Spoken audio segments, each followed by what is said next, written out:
Okay, it's 1 minute. It's just connecting. Okay.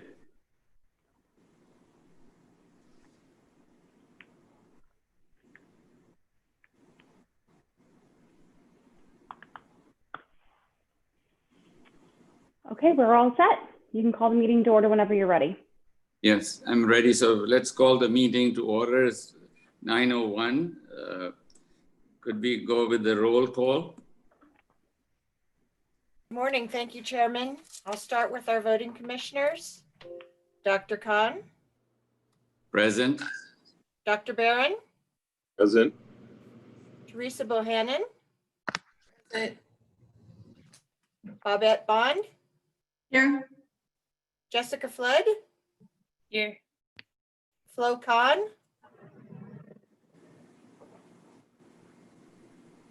is Flo here?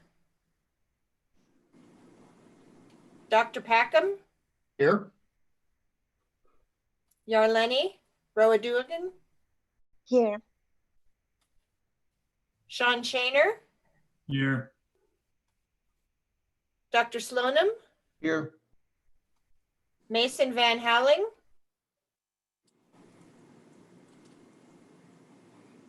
is Mason Van Houweling here?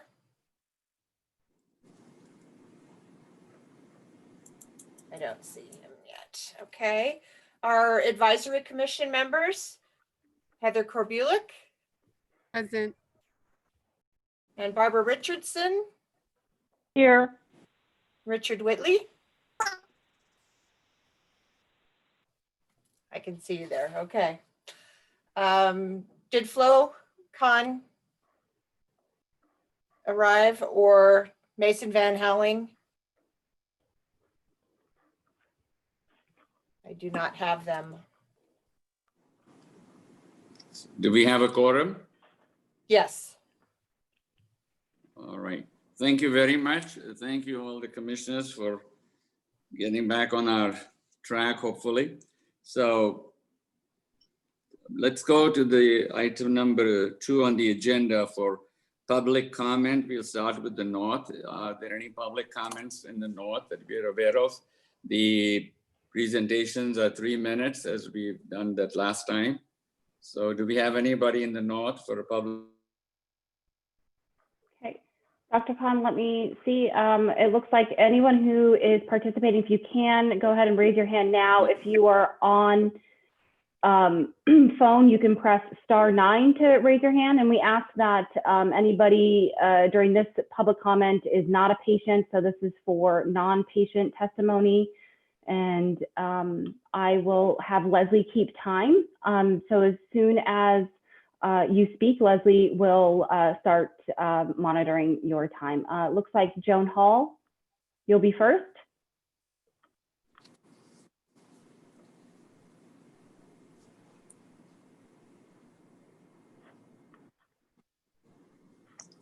Is Joan Hall on? She has to Joan, you're in the unmute. meeting. There we go. Yeah, could you please proceed? Please identify yourself, and if you represent an organization, please identify that.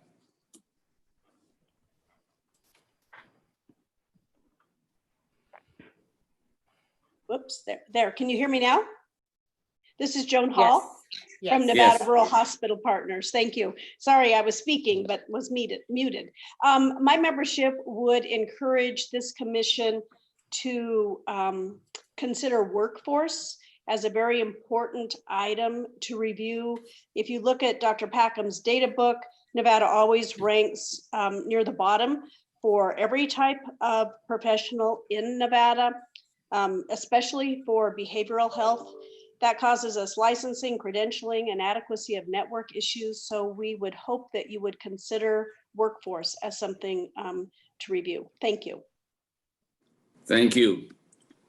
Who else do we have in the north? It looks like we have Mr. Barry Gold.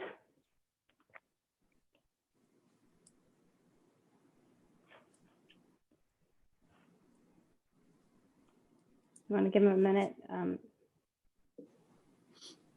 Barry, oh, hold on.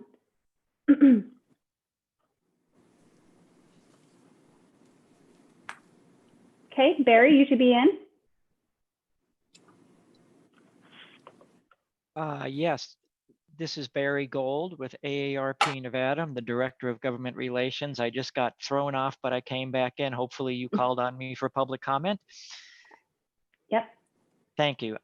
Again, I'm Barry Gold, AARP Nevada, Director of Government Relations. I know at the last meeting I mentioned the situation in nursing homes, and that still continues. Last week, AARP sent a letter to the governor and to Director Whitley, as well as the heads of the Aging Division and the Department of Public and Behavioral Health about the nursing homes.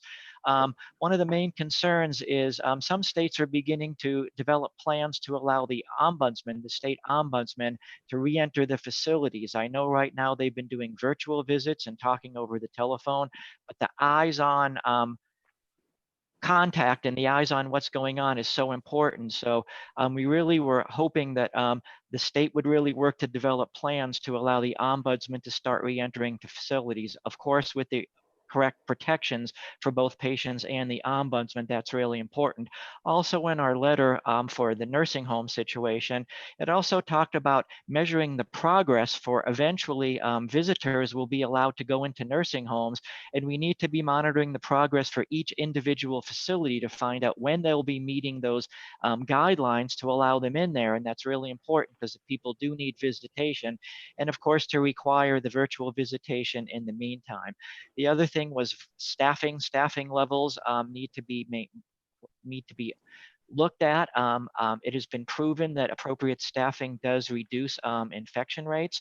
And the last part of our letter really talked about the appropriate testing of patients, staff, the ombudsman, and visitors when they're allowed to go in. So I think the nursing home situation, even though Nevada is doing better than many other states in terms of what's going on, we still need to make sure what's going on and to make this get better. The only thing we do know about the COVID-19 virus is we are not controlling it. It is still in control. So we need to make sure, and I urge this commission and anybody else who's listening to continue to consider the nursing home situation and anything we can do to keep our most vulnerable safe. Thank you very much for the time this morning. Thank you very much. Do we have anybody else in the north? We do. We have Mr. Bill Welch.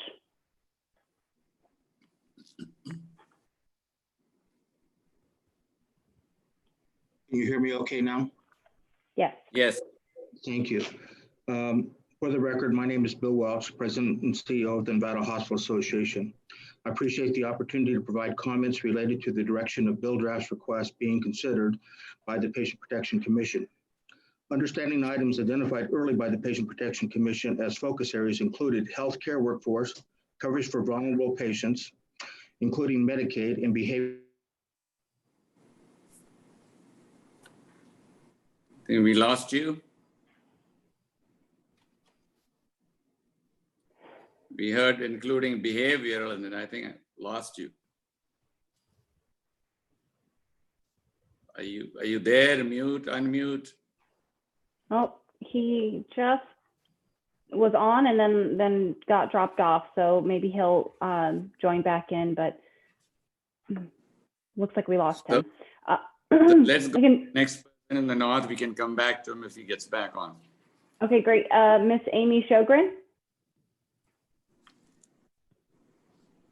Hi, this is Amy. Can you hear me? Yes. If you don't mind, I'd actually like to get Mr. Welch from his office. I know he's having some technical difficulties, if that's okay with the commission. Sorry, I didn't hear the last part. I would like to get Mr. Welch. He is in the office down from me, and I know he's having some technical difficulties, and we want to make sure we have public comment today.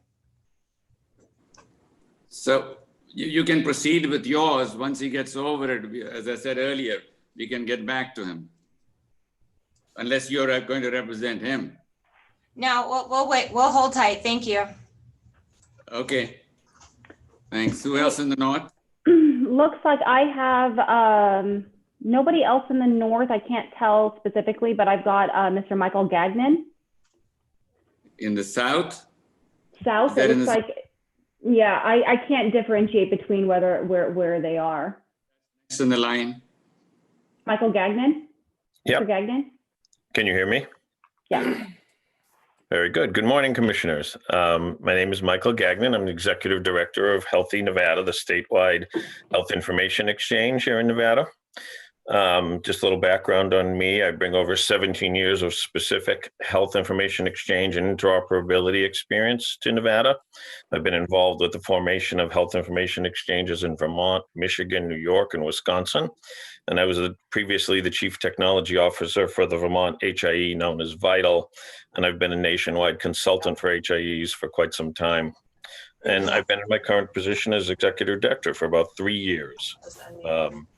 Just to give you a sense of what the value of the HIE and Healthy Nevada is, the purpose and mission of Healthy Nevada is to provide interoperability of health data by providing real-time, secure, and accurate exchange of clinical information to improve the quality and lower the cost of care for patients. And I believe both of these are in direct support of the mission of the Patient Protection Commission. Healthy Nevada is a private 501c3 charitable organization. We've been in business since 2011. We have about 165 participating healthcare organizations. That's grown quite a bit in the last couple of years. We were initially founded by UMC, Renown, Dignity, Nevada Ortho and Spine, Healthcare Partners, Valley Health System, and the HCA hospitals.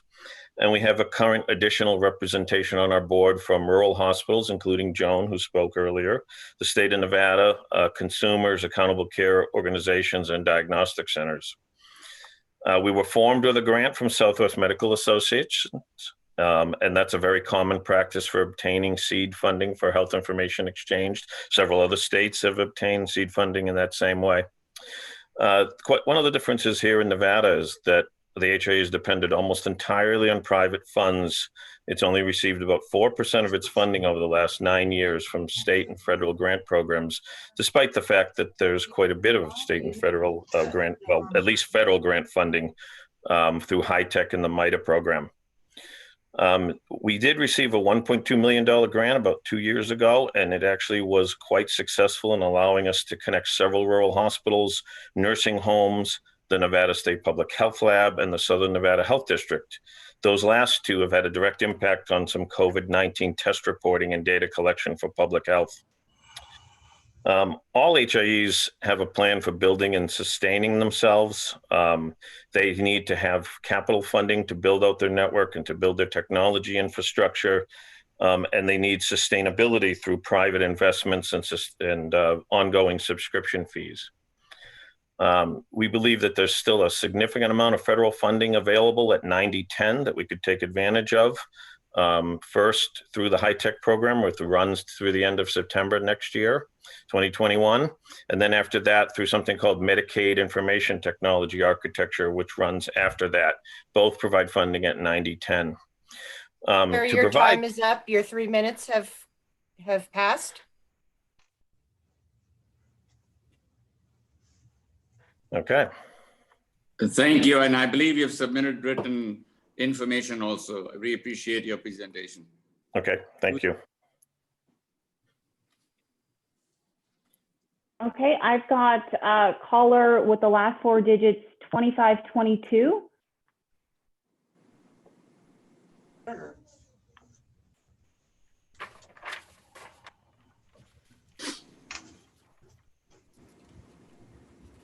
Hi, this is Jennifer Atlas. Can you hear me? Yes. Thank you. This is Jennifer Atlas. I'm with the Griffin Company today representing the Nevada Dental Association, who is the largest oral health care professional association in Nevada, representing almost half of all Nevada dentists. The NDA's broad membership throughout the state and across all specialties reflects a unique commitment by dentists to work together to enhance their profession on behalf of all of their patients and all Nevadans. The NDA promotes the highest standards of care for the public and inspires members in pursuit of professional excellence and personal fulfillment through education, leadership, and communication. The NDA is the voice and advocate for oral health in Nevada. The NDA supports initiatives that increase access to care. As such, we ask the Patient Protection Commission to consider including teledentistry verbiage into the proposed bill draft language for certain telehealth policies under discussion by the PPC. Through teledentistry, Nevada can reduce traditional barriers to care, foster equality, and adopt an innovative service delivery model. In July 2019, through an advisory opinion request from the Nevada State Dental Health Officer, Dr. Caporo, the Nevada State Board of Dental Examiners determined that teledentistry is within the scope of practice for dental practitioners. However, no mention of teledentistry or regulations needed for implementation are found in Nevada statute or within administrative code. The PPC has the opportunity to include the practice of teledentistry into a telehealth bill draft request. Access to basic dental services is directly related to overall health. You cannot have a healthy body without a healthy mouth. Inadequate oral health care can lead to the development of chronic conditions like diabetes and heart disease with related medical expenses. When Nevadans are unable to access routine dental services, taxpayers shoulder higher costs across the healthcare system. Addition of dental health telemedicine or teledentistry as a subset of the PPC's proposed telehealth bill draft language would facilitate the remote delivery of oral health care and oral health education services. Access to dental health care for Nevadans, regardless of geographic location or income level, will improve our community's overall health while reducing the financial burden on the state. Telehealth policy that includes teledentistry can help minimize socioeconomic disparities and improve the health of our state. The Nevada Dental Association respectfully asks for your consideration of this request to include teledentistry language in the PPC's telehealth bill draft request. The association is available to answer questions and provide information as needed. Thank you very much for your time today. Thank you, appreciate it. Who do we have next, Sarah? It looks like we now have Bill Welch back on the line. Okay, let's go ahead. Thank you. I apologize for the technical difficulties. For the record, my name is Bill Welch, President and CEO of the Nevada Hospital Association.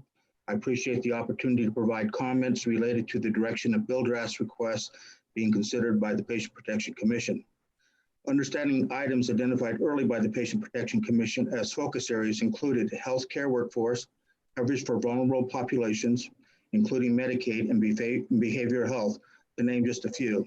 Furthermore, Governor Sisolak's letter from May 19th identified several areas the Commission to focus its collective experience and expertise on, including healthcare workforce, sustaining available healthcare options that provide access and care for COVID-19 patients, and ensuring access and affordability of healthcare for vulnerable populations, which includes Medicaid, who are most impacted by COVID-19 and strengthening the state safety net system.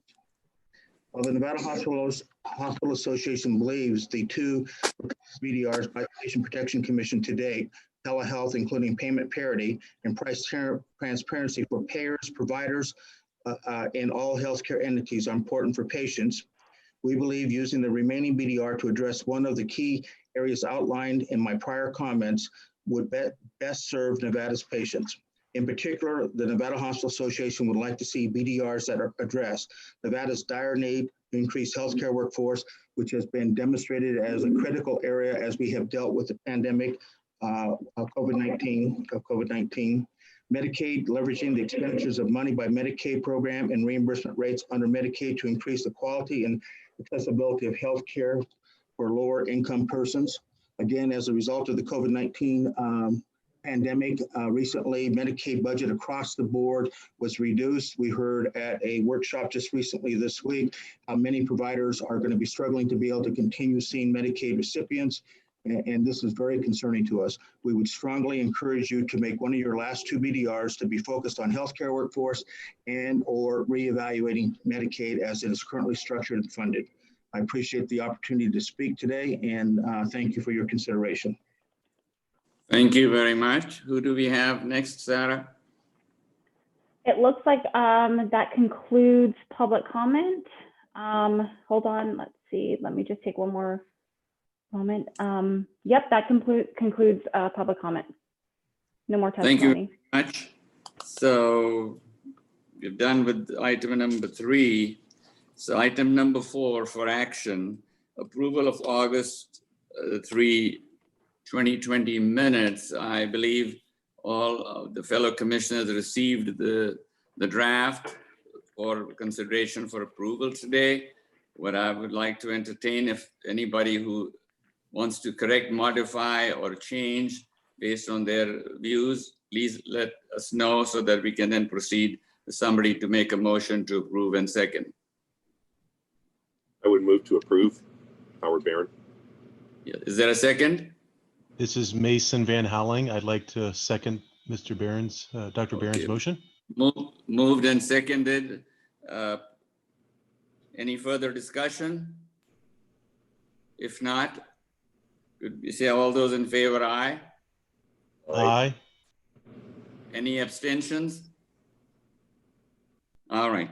So the motion carries. Approved. Minutes are approved as presented. So on the next item, number 5, opening remarks by the chairperson. I don't have to say much, but first of all, I want to thank all the commissioners for their great participation and efficiency in our process. And I think I would like to just continue with our format. The key concern I have is, as we discussed last time, is obviously we'll all speak, so everybody has a chance to speak, and we'll go around for a second input after everybody has spoken for everybody to give a comment. Additionally, we have 2 BDR drafts one subject each as is required in front of us that we fortunately were able to narrow things down last week. My suggestion would be if we focus on those and get that sort of narrowed down as best as we can, so we have some progress. And then there are a whole bunch of ideas, thoughts, priorities in each commissioner's minds, which we have discussed over the previous few meetings. And then we can narrow that down if there is an opportunity for the 3rd BDR. The concern is we have one more meeting after this. If we are unable to narrow down our languages to the first 2 BDRs today and send it over to legal to get their fine tuning, and then it comes back to us to finally look at it, which will be next meeting, then we would have made progress. If we get bogged down into a 3rd BDR today, and then to come back in 2 weeks and try to fine tune it, we won't have time to get it back to legal and back to us and meet our deadline for the 3rd single subject. So if that is okay, so at least if we can open up our discussion on the item number 6, an update on collaboration and coordination between commission, state entities, and Sarah will give us an update on that, and we can go on for next work plan unless somebody has any thoughts. I've just got one quick thought, Commissioner, if you don't Please mind. identify yourself. Oh, thank you.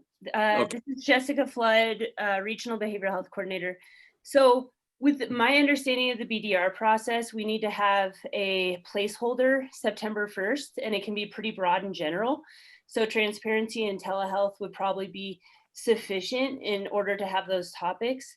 It would be my concern that we lose the 3rd BDR because we're in the weeds working on the other 2. And I know that that's very important, but I just wanted to throw it out there, even for that 3rd BDR, if we, drop dead, we get to September 1, that we could look like at something like workforce and at least have a placeholder so that we can continue to work on that BDR, as opposed to really doing that fine tuning now. Because I know I work for the Northern Regional Behavioral Health Policy Board. I'm putting our placeholder in as mental health. And then I've usually had until November 1st to actually have like the language and details crafted out. So I just wanted to see if that understanding jives with what you guys have heard. I just want to make sure that we're not losing the 3rd BDR in order to really fine tune the 2 on that tighter timeline. Sarah, you want to comment, or legal wants to comment on that? Sure. So Commissioner Flood is correct in the sense that what we need to do is have a framework for our BDR placeholders in by September 1, following the format that I've all sent to you. They have not, it needs to be on an LCB form. So the document that I sent over to you all about the parameters in which we need to be mindful of is embedded in that larger document. However, it would be advantageous of this commission and my desire to make sure that we have sufficient information to provide to legal by September 1, not just by topic. So my understanding is, yes, there's going to be an opportunity to kind of do a little bit more detail after we submit it, but not much. And so when you look at some of our topics right now, there isn't enough specificity in that outline for it to be sufficient enough for legal drafting, and it would be kicked back. And what happens is that if we don't provide the details, then we lose the ability to have that a part of our BDR. We don't have opportunity to just add more outside of that topic, and you can lose some things there. So it's just advantageous of us to be as robust as we can right now, and making sure that we capture everything that you want. And because the two topics in general have a lot of detail already embedded in them, the transparency component most notably has the expanded authority of the Patient Protection Commission, and being mindful of having that a part of that, or maybe having that as a separate. And the same thing that I've highlighted with the telehealth BDR, and another commissioner has brought this up with the licensure compacts and the reciprocity component. You know, those are larger asks. And so my thought was that this commission was going to be talking about the two topics, making sure that you all captured everything you wanted under those, and then utilizing the third BDR to capture anything else that might need to be pulled out of those, or to make sure that we don't lose it. So if you don't add the detail now, you risk losing some of those components. So my view is, and Sarah, what Sarah is saying is, and I agree with that, is if we get too involved in trying to narrow down a language for the third BDR, and then not address the first two that we have made some significant progress. My personal view is that we don't want to lose on the opportunity in the back and forth between legal and us, even in the first two, while we spend a lot of time trying to have the third. My personal opinion, again, is that there are a whole lot of subjects, all crucial, important, in various aspects brought out by various commissioners. The other scenario is, and I'm not necessarily suggesting that scenario, but there's a scenario that I was brought up to speed on. If we are unable to narrow down things on the third one in the draft form, even by November 1, hypothetically, there is always an opportunity for people to go to the legislature directly and get two co-sponsors on that subject and get it moved. So it's not that we just lose the opportunity of another key subject, and that'll give us time. And if down the road, as and when that develops, if PPC is asked for their opinion on that BDR evolving through the legislature itself, we could certainly meet and consider that language and see if we are comfortable with the essence of that BDR being at that time. That's my personal view. I appreciate that. And I just think, you know, I think what Sarah said makes a lot of sense. I just was really struck by Teresa's comments in the last meeting, just talking about like, what are we actually doing for the patients? And sometimes we get so high up here, we're talking about telehealth, we're talking about, you know, transparency, and all that's great. But we have this opportunity to use this last BDR for something.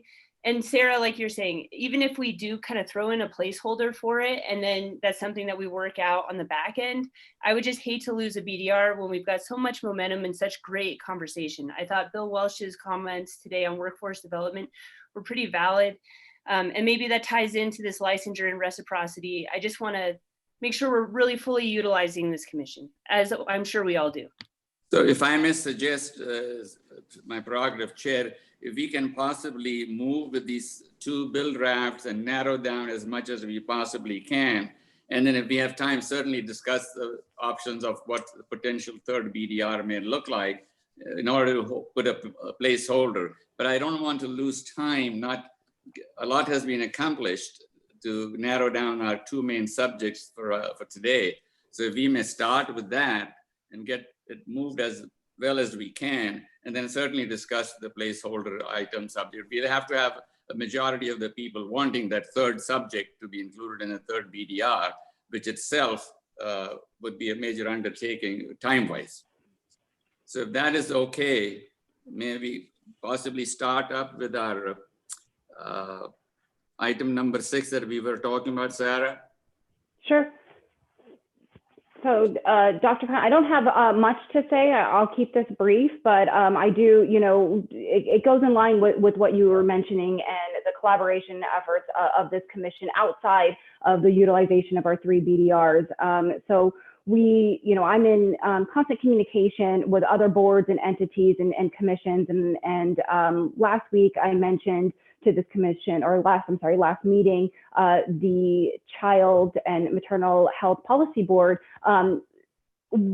extended a reach out to want to coordinate and collaborate with this commission. And I attended their last meeting, gave them a brief presentation about the commission's work, and Commissioner Teresa Bohannon joined me, as did Commissioner Yarleni Rowe-Dugan, and both of them have expressed interest in continuing their efforts to collaborate with that board. And so I just wanted to make sure you were all aware of that, had an opportunity to ask any questions about that, and also bring you up to speed on some of the other collaborative efforts, like the Legislative Committee on Healthcare. They'll be meeting again this week. They are also in the process of planning their work session. They want to continue to collaborate with us and share their work, as does the Committee on Drug Cost Study. So Senator Cancela is also putting together some of her work session ideas, and they're all under the same time frame as we are with the bill draft request. And so my thought was, or I anticipate continuing to communicate with their work and ours, sharing it, and then bringing it in front of this board, so you all have an opportunity to make recommendations and be a part of those efforts as well. And those are just some of the boards and committees that we can collaborate with and work together with outside of our BDRs. And so I just want to take a moment, answer any questions that anyone has in relation to those efforts, or thoughts about anything outside of our bill drafts. This is your opportunity to ask me any questions, and I'll certainly continue to work with them and update you all outside of the meetings. So could we proceed to see who wants to speak? I think I see Bobette. Sarah, you want to? Yeah, commissioners, if you do want to speak, just if you could raise your hand like we've done in the previous meeting, that actually was really helpful for our organization. I don't see anybody raising their hand. Oh, Bobette are did. you? I don't see it. Sorry, I meant like virtually. So, okay, Bobette, can I hear? I'm sorry, I can't find my raise hand function right No problem. now, so I'll find it. Appreciate it. Thank you, Mr. Chair. I just wanted to say that given everything that you just talked about, Sarah, and the other committees going on, and actually the things that Commissioner Flood mentioned too, I'm assuming that after we get these BDRs in, we're going to come back and actually have specific recommendations of other initiatives we can support and submit those to the governor as well. And I think that a lot of the things that both of you just talked about should be on that list. I just want to make sure I'm understanding that. Mm-hmm. Yes, thanks. Absolutely. And what I anticipate doing is whether or not this commission continues to hold meetings or not, I will actually just be collecting all the different initiatives going around. I've already started kind of a little bit of a database or informal database where I'm kind of collecting it, and then I'll share it with you all so that you can have it. And then I will seek feedback from each of you on what priority levels they are. And then I anticipate creating an entire packet in advance of our full report that's due at the end of the year to have you all take action on at least making recommendations and providing your thoughts on which ones are a priority and where they align. So you're absolutely correct. That's my understanding as well. So in order to move on with our BDRs, just a comment. My thought on this priorities is I found it very successful at the Homeland Security Commission, where every year the commission has to decide by a majority vote which priorities are their top priorities, 1 to 10, and they send out a colored chart out to all the commissioners ahead of time electronically, and everybody is expected to, of the 10 or 12 priorities that we have already discussed many in our previous meetings, they can all be on it, and each one of us can say, my number one out of all these is this, et cetera, et cetera, et cetera. So if the number one item has 6 or the majority people wanting that as priority number 1, then we'll focus on that as priority number 1 because the majority want that to be the next top priority. So that gives everybody an opportunity to give their opinion about their personal top priorities, and then get a consensus ahead of the next meeting. So one can report, well, these are the priorities that we sent out based on your discussions. This one particular received majority of the people as number of the votes that they want, and then number 2 and number 3, and then we can accordingly proceed. It's not a zero-sum game. We can have 2 of them, the top 2, start discussion on, and then take it from there. That helps it move efficiently. Everybody's input is there, and the majority's consensus. Then we can focus on those. If that seems reasonable, we can certainly address more about it.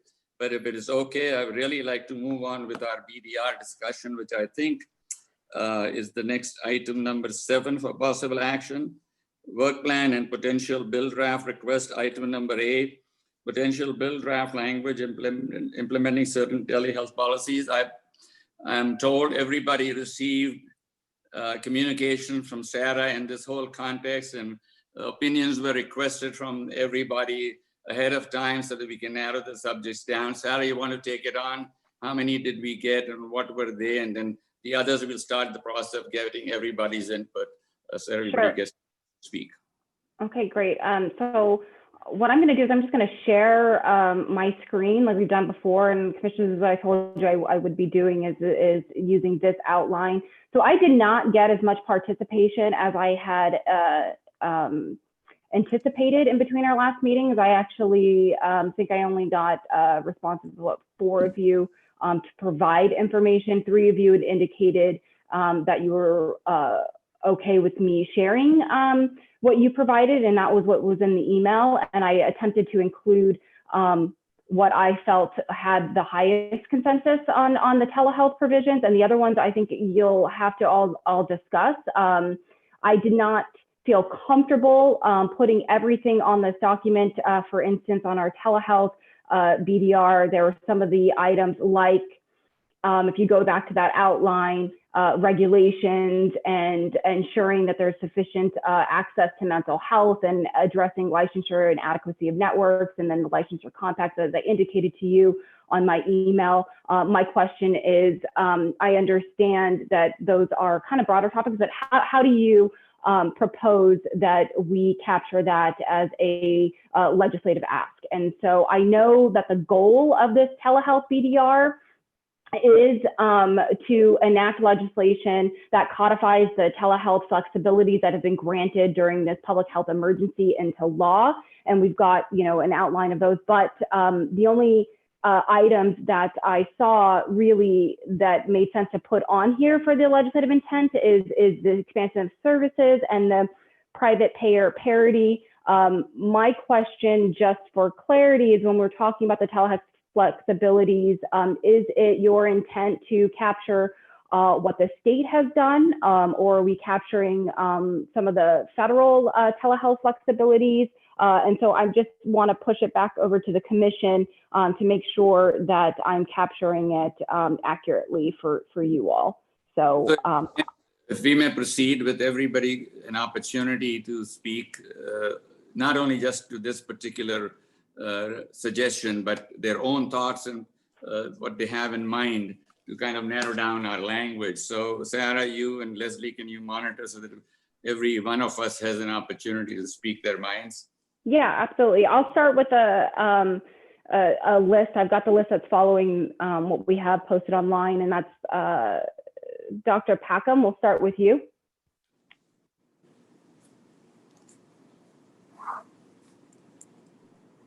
Yeah, I'm just unmuting. Thank you. What I had submitted a couple of meetings ago was just trying to capture the intent of parity. Also tried to capture the broadest type of uses, so telephone use, in-home use, and so forth. But also think we should give some consideration to the type of providers that we're also covering as well. And then finally, I think we should be mindful of telehealth consultations that take place within urban areas and not just restricted to, rural patients in remote areas.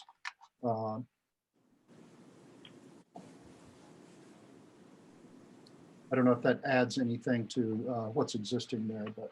So that's helpful. I'm taking notes, and I'm sure Sarah will take notes as we move down the list of our fellow commissioners. So are you done, John? Yes, Maya. Okay, thanks a lot. So who do we have next to speak? Dr. Slonim?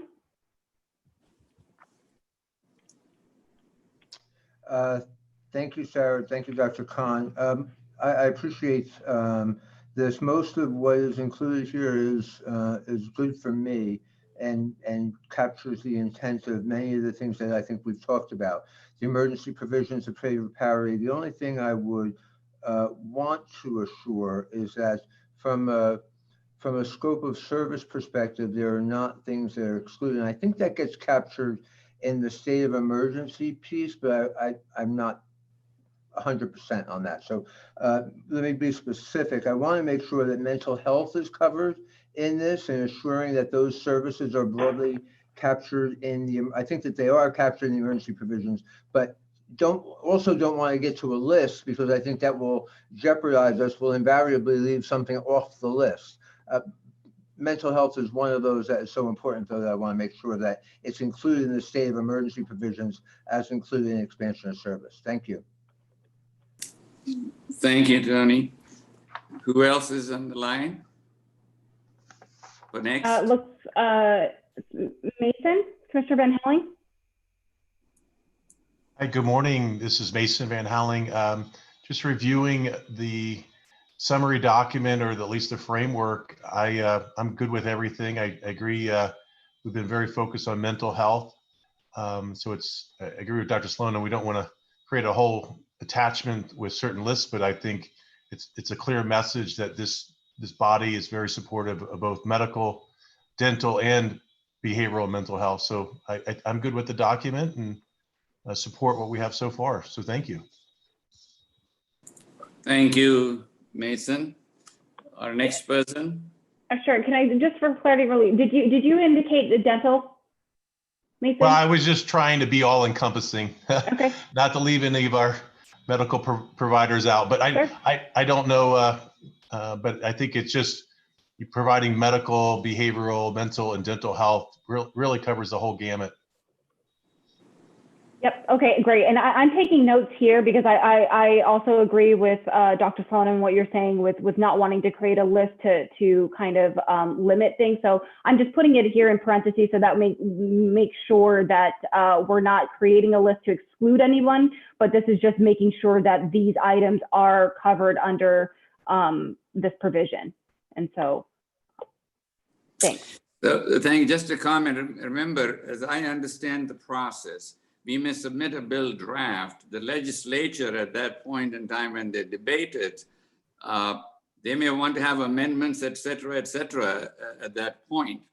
And the bill draft may be a little bit, that's submitted may have some additions, if not subtractions, certainly additions to it.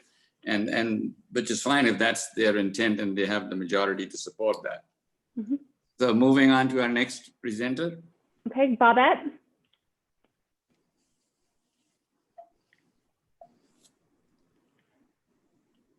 Hi, thank you.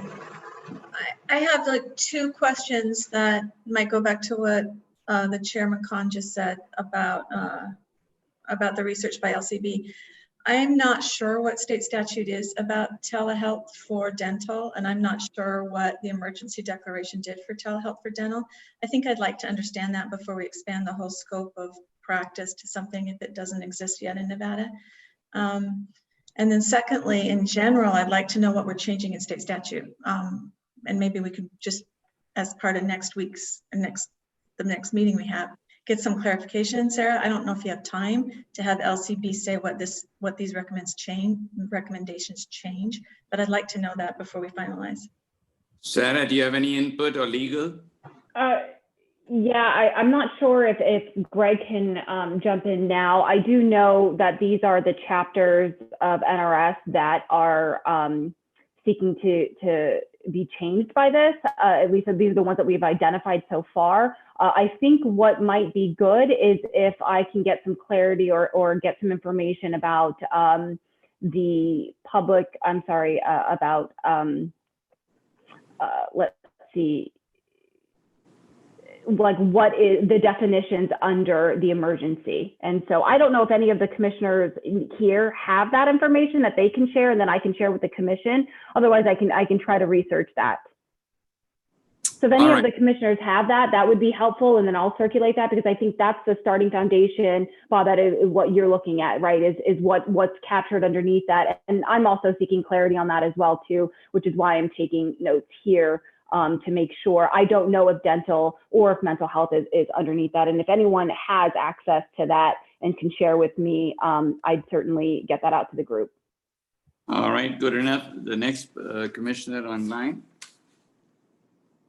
Okay, Sean? Thank you, appreciate it.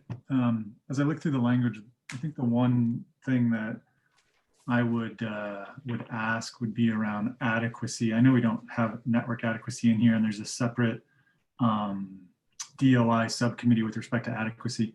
But as we think about this, if health plans are providing telemedicine, does that then count towards them meeting adequacy requirements pursuant to the DOI, particularly for rural-ish areas, urban areas? I know a lot of times network adequacy isn't as difficult to meet as rural areas, but that would be the question. So if we're mandating that a health plan cover and reimburse telemedicine the same way they do as in-person, could a health plan then utilize the fact that they're providing telemedicine for a particular specialty as meeting network adequacy for certain rural areas or even urban areas if that's needed? I don't know the answer to that, and I don't know if we'll have that answer here, but I'd be curious if that would be the interpretation. So certainly, Sarah, could we do some homework and get back to Sean and maybe the commission? Yes, if that's what the commission agrees with. If we can just, if nobody objects to it, then what I can do is after this meeting, Sean, I can work with you, and then we can see how we add that or capture that legislatively for this, so that way it's a part of the next meeting and kind of final vote. So the only thing that I would ask is if there's any objections to that. I just need to make sure that I feel comfortable that's what we want to add to this. All right, thank you. Let's move on to our next person who has not spoken yet. Okay, Flo.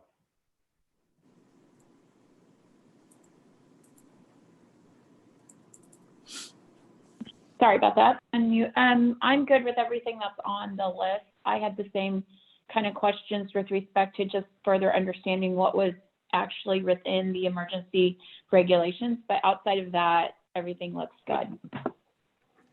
Thank you. Okay, Teresa? Hi, yeah, thank you so much. I think what I'm struggling with, if you scroll up to the original language that states promote increased patients' access to high quality care. I'm not really sure how that's being accomplished through these two things that are listed under the intent.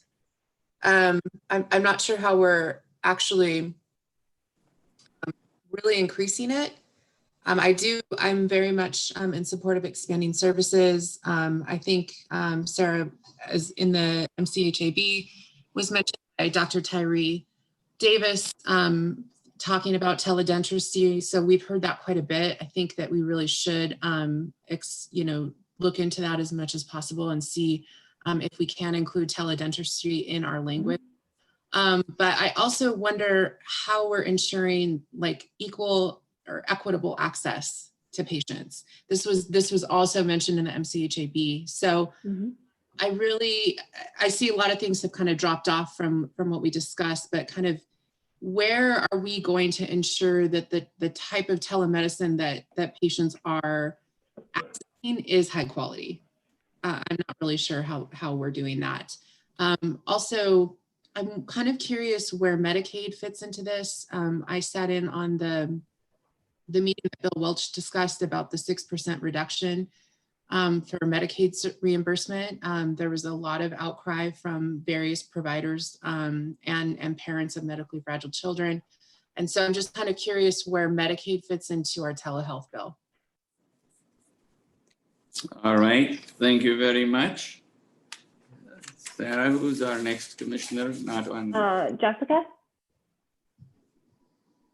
Yeah, so I know you shared Commissioner Barron's comments, and I really am aligned with a lot of what he talks about.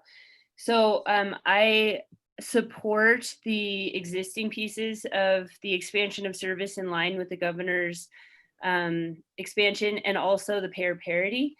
And then I like that he addresses patient location, and I think that that gets into equity. So making sure the patient location is a originating site. And then I think also just really making sure, like, I think Commissioner Bohannon, or sorry, Bonhan, how do you pronounce your name? I'm so sorry. Bohannon. Bohannon.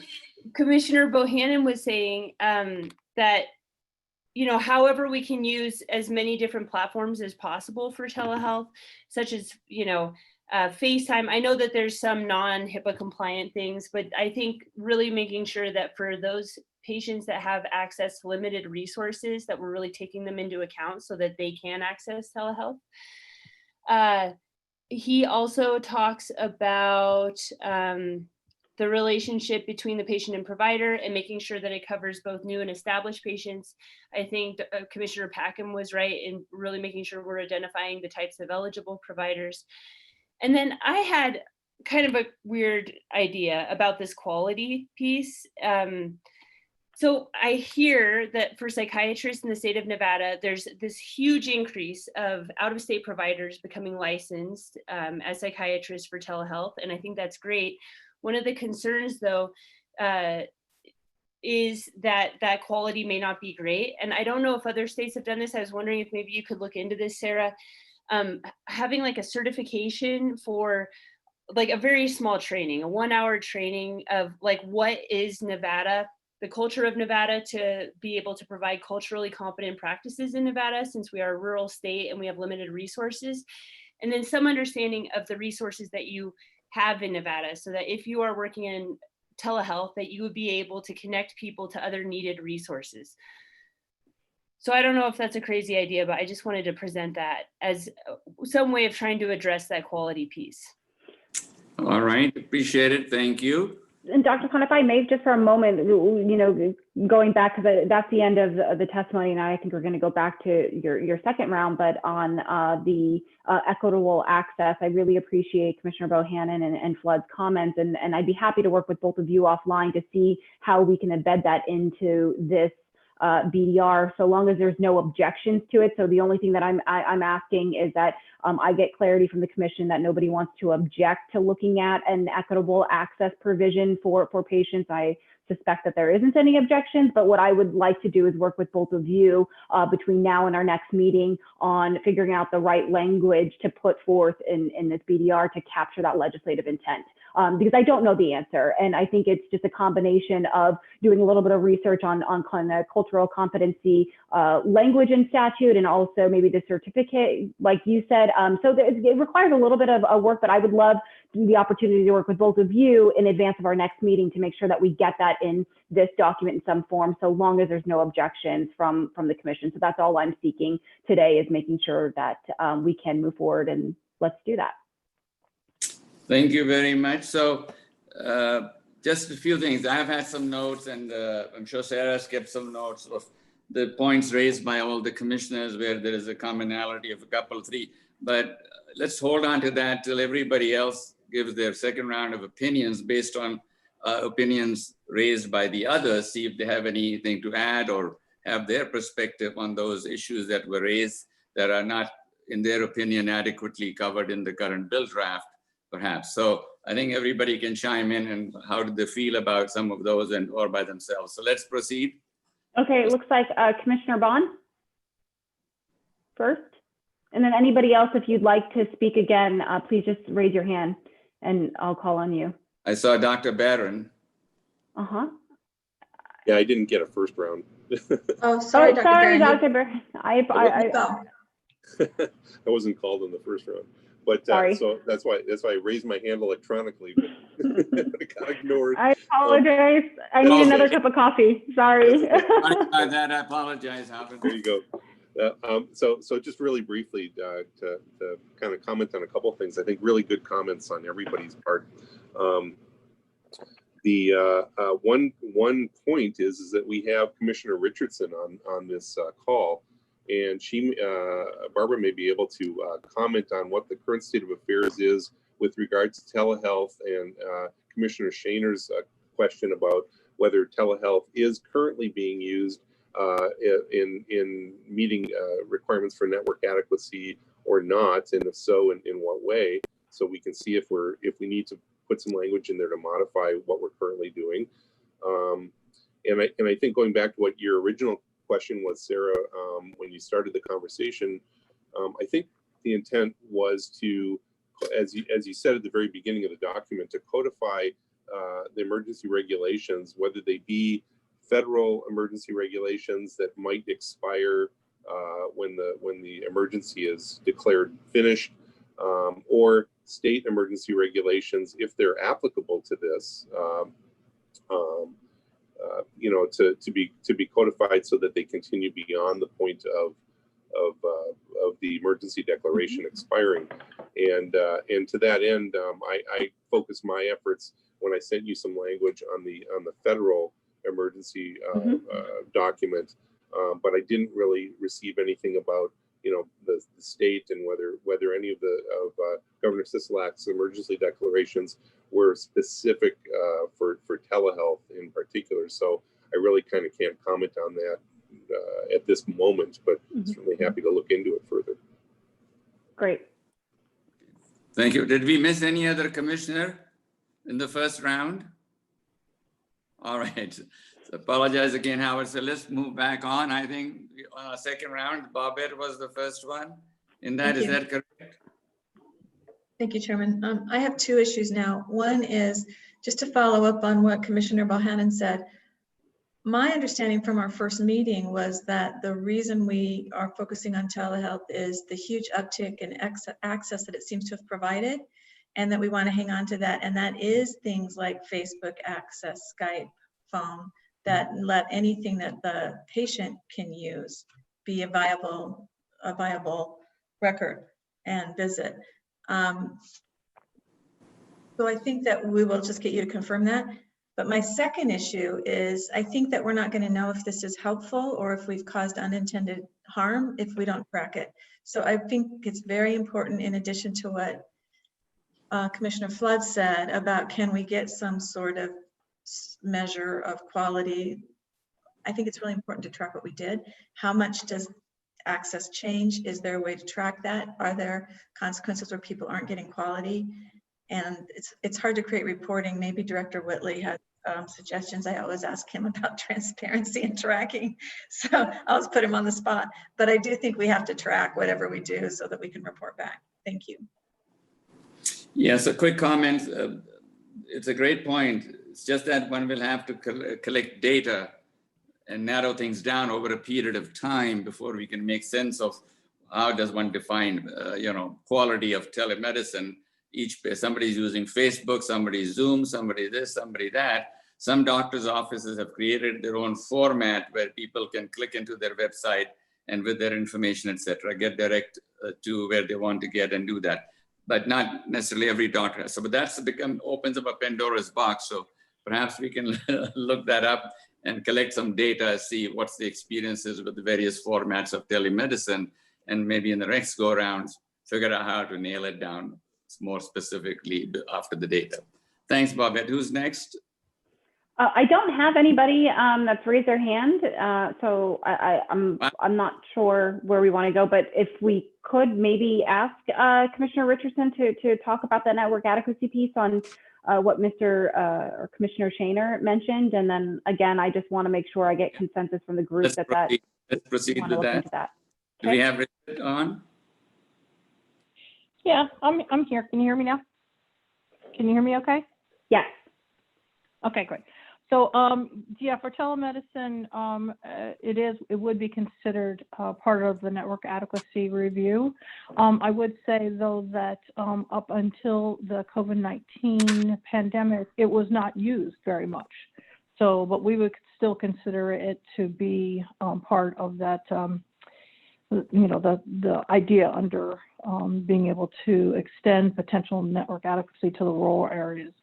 The concerns, though, that are, when you talk about quality, it's not just quality, but also the fact that that there are quite a few consumer protections in the type of platform that folks are using now that you're probably going to want to take care of. And I don't know whether or not you want to take care of that as part of the statute or part of the reg, because they're not currently built into the Medicaid, Medicare sort of allowance that came from the federal government, where they said you can use every platform. So, because they waived some of the HIPAA issues, and I'm not sure that's where you want to go in the long run if you want to get a good handle on this. Thank you. That's very helpful. Sarah, who do we have from the state? Commissioner Bohannon? Commissioner Bohannon's got her hand raised. Okay. Just back to what Commissioner Flood and Commissioner Bond are stating, kind of getting into this quality piece, and we had it in our kind of when we sort of threw everything at this, was this idea of having some sort of study, and can that still be included in this BDR, is having that as part of it? I mean, whether it happens or not, I mean, I think it would be worth thinking about this in terms of outcomes, but also kind of,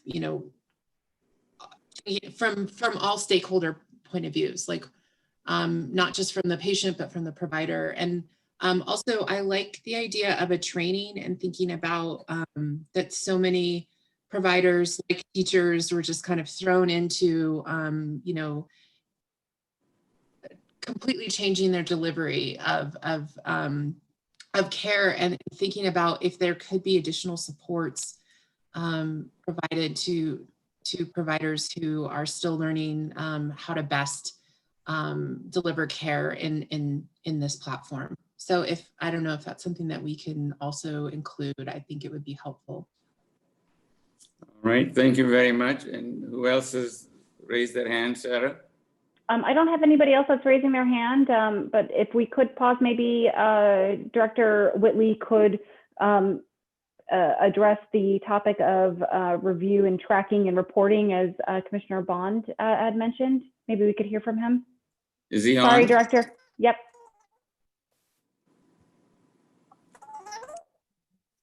Hello? Are you on mute?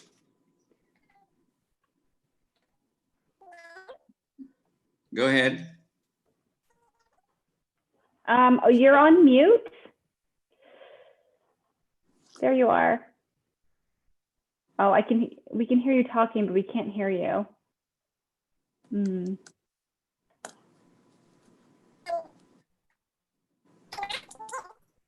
Yeah, I think it's a bad connection. We're getting a gibberish in the middle.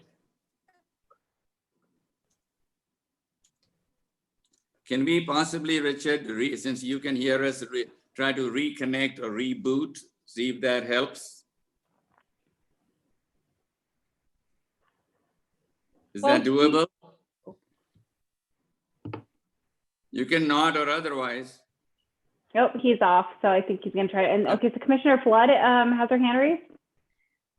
Yeah, so while he reboots, I was just, I got information from someone at the state that that's been working with the National Governors Association on telehealth, that the growing consensus is to let providers practice as they are licensed and to view telehealth as another modality you provide services through. So I think there's this tension, right? We want to ensure the greatest access, but then also have equity. And, if you look at the literature, I'm really excited, Sarah, to work with you on this equity piece, because I think it's pretty nuanced. There is this issue about racial bias and class bias that can happen through telehealth and the algorithms. So, I mean, we're tackling a complicated issue. And so I look forward to having these conversations. Thank you. Great. Mr. Chair, right. This is Sean. I have one question, if that's okay. Go ahead. Yes.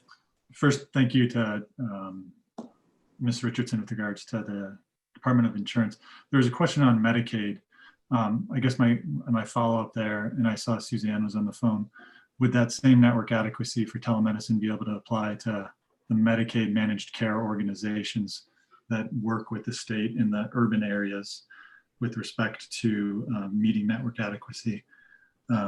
So I'd be curious to know that. And then the second was also with respect to what Ms. Richardson said. When we think of platforms as a commission, are we okay with, perhaps phrasing this incorrectly, but non-HIPAA compliant platforms such as Facebook and Skype? Or would we want to make sure that platforms are solely those that are provided by the health plan or provided by the provider that are HIPAA compliant? So I'd throw that question out there too as we think about what platforms we want the services to be rendered at. So, Sean, I think that's an excellent point, that one needs to know the formats being used are HIPAA compliant. I think that, I mean, to be honest, now that you have mentioned, it seems to me that there are tons of formats. Some claim they're HIPAA compliant and otherwise, but then if a format is used, perhaps it needs to be HIPAA compliant. And I don't know who's going to police that, but if there is a language somewhere in the process, whether regulatory or otherwise, at least one can go back and notify everybody, make sure your product you've bought is HIPAA compliant. So sorry, that's my thoughts. That's a good input. Who else is there? Mr. Chair, we have Director Bierman on the line, and I think that she was going to say something, so I wanted to give her an opportunity to. But was it going to be a part of public comment? No. I'm just she's available as a as a resource to this commission as an extension of Director Whitley's office. Oh, okay. So she's as a resource for us. Yeah. So she can answer any questions. If she, I thought that maybe she might want to speak on that topic. So let's go ahead. People raise their hands if she's online, if they need some clarification from here specifically to the state issues or state help or guidance. Okay. Well, let's go ahead. Who's in line? It's Suzanne Bierman for the record. If I might just quickly address Commissioner Schoner's question. We right now are in the process of working on the request for proposals to rebid our managed care contracts and plan to have those out by the beginning of 2021. So that is certainly something that we are considering, how we want to address network adequacy and telehealth's implications for meeting network adequacy standards as we draft our RFP, and be happy to provide more information to the commission on that going forward, as well as need to actually go back and check with our current managed care staff to find out about how that is handled under the existing contract. So happy to provide more information on that point, but just wanted to say an excellent question and something that we're currently working through in terms of our next round of RFPs for our managed care procurement. Great, thank you. So any other questions or? Yep, we have a couple of commissioners going back to Commissioner Flood, and then we've got Commissioner Bond and Khan next. Thank you. Okay, so speaking about the platform, I wonder if there's some, since there does seem to be this bias issue around like the platform, if it would be worth it to look, like Commissioner Bond was saying, on really zeroing in on equity outcomes that happen with this telehealth. The other one is, I think it would be interesting to expand, like have a more flexible system than HIPAA. HIPAA is the ground, right? So we could have more flexible laws than HIPAA, because I anticipate probably federally that they will start loosening up HIPAA to allow for those other platforms, potentially, I don't know. And then the other thing I wanted to point out is I think we need to be pretty nuanced in the modality of telehealth. So I know that on this commission, it's kind of more biased towards doctors or physicians and, you know, what they can do and how they need to see people. But like the telephone is, you know, you think about these rural people out there in rural Nevada who are older Nevadans, they may not have access to any type of video or anything. And so for mental health, making sure that telephone might be something that we could look at. or least considered. So I'm putting those ideas out there. Thanks. So just to complete your thought, we had talked briefly about telephone consults, which is totally separate from telemedicine. And the BDR, the question is about the current telemedicine process, the reimbursement for the telemedicine visits as in person. And we mentioned previously, telephone is a separate way or mechanism, which is different from telemedicine, obviously. And that is still open, and people still can do that if they choose to do that, don't have access to telemedicine, etc. And certainly it cannot be the same as an in-person visit with the telephone, obviously. But then, in my opinion, at least, then it's between the organizations, the state, the reimbursing people, whatever their negotiated rates are with those providers for a telephone consult, that's their rate setting amongst themselves between the providers and them. But that is still available. It's just that we had discussed last time, it cannot be reimbursed, which we are focusing on in this telemedicine. But that's my point, is that you're talking about physicians and what they can do, and therapy is like it's just talking, right? So I'm just wondering if we're restricting some modalities, thinking about that physician piece as opposed to the therapist, and like, why wouldn't there be parity for talking in person versus on the phone? So I'm just throwing it out there. I could be off on this. All right, thank you very much. Who else is there? Babette? Thank you. I think the issue about the telephone is that a lot of doctors just call and check on their patient, and it's not something that's billable. And we didn't want to start having that become like a, code that has to be reimbursed at the same level as a visit. And I thought we reached that a conclusion last time. So now, Commissioner Flood raising that issue. If Commissioner Flood, if you have a proposal, it'd be good to see it, because I understand what you're saying about telephone time with the therapist. But I do feel like that's handled in what Chairman Khan just said about working through a contract, so that there's some way to create accountability for that, which you can do in a contract, which you can't do in a state statute. So I think it's important that if there's going to be telephone time, that the groups understand from each other what they're getting.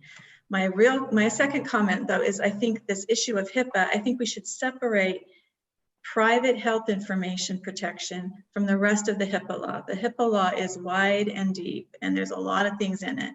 I think what we're saying on our commission is we want to figure out how to make sure private health information is protected, but we want to not have to comply with the current HIPAA rules which are suspended. We want to not have to comply with having a HIPAA specific mode, because FaceTime, Facebook, Skype, and telephone, they're not considered HIPAA compliant agents.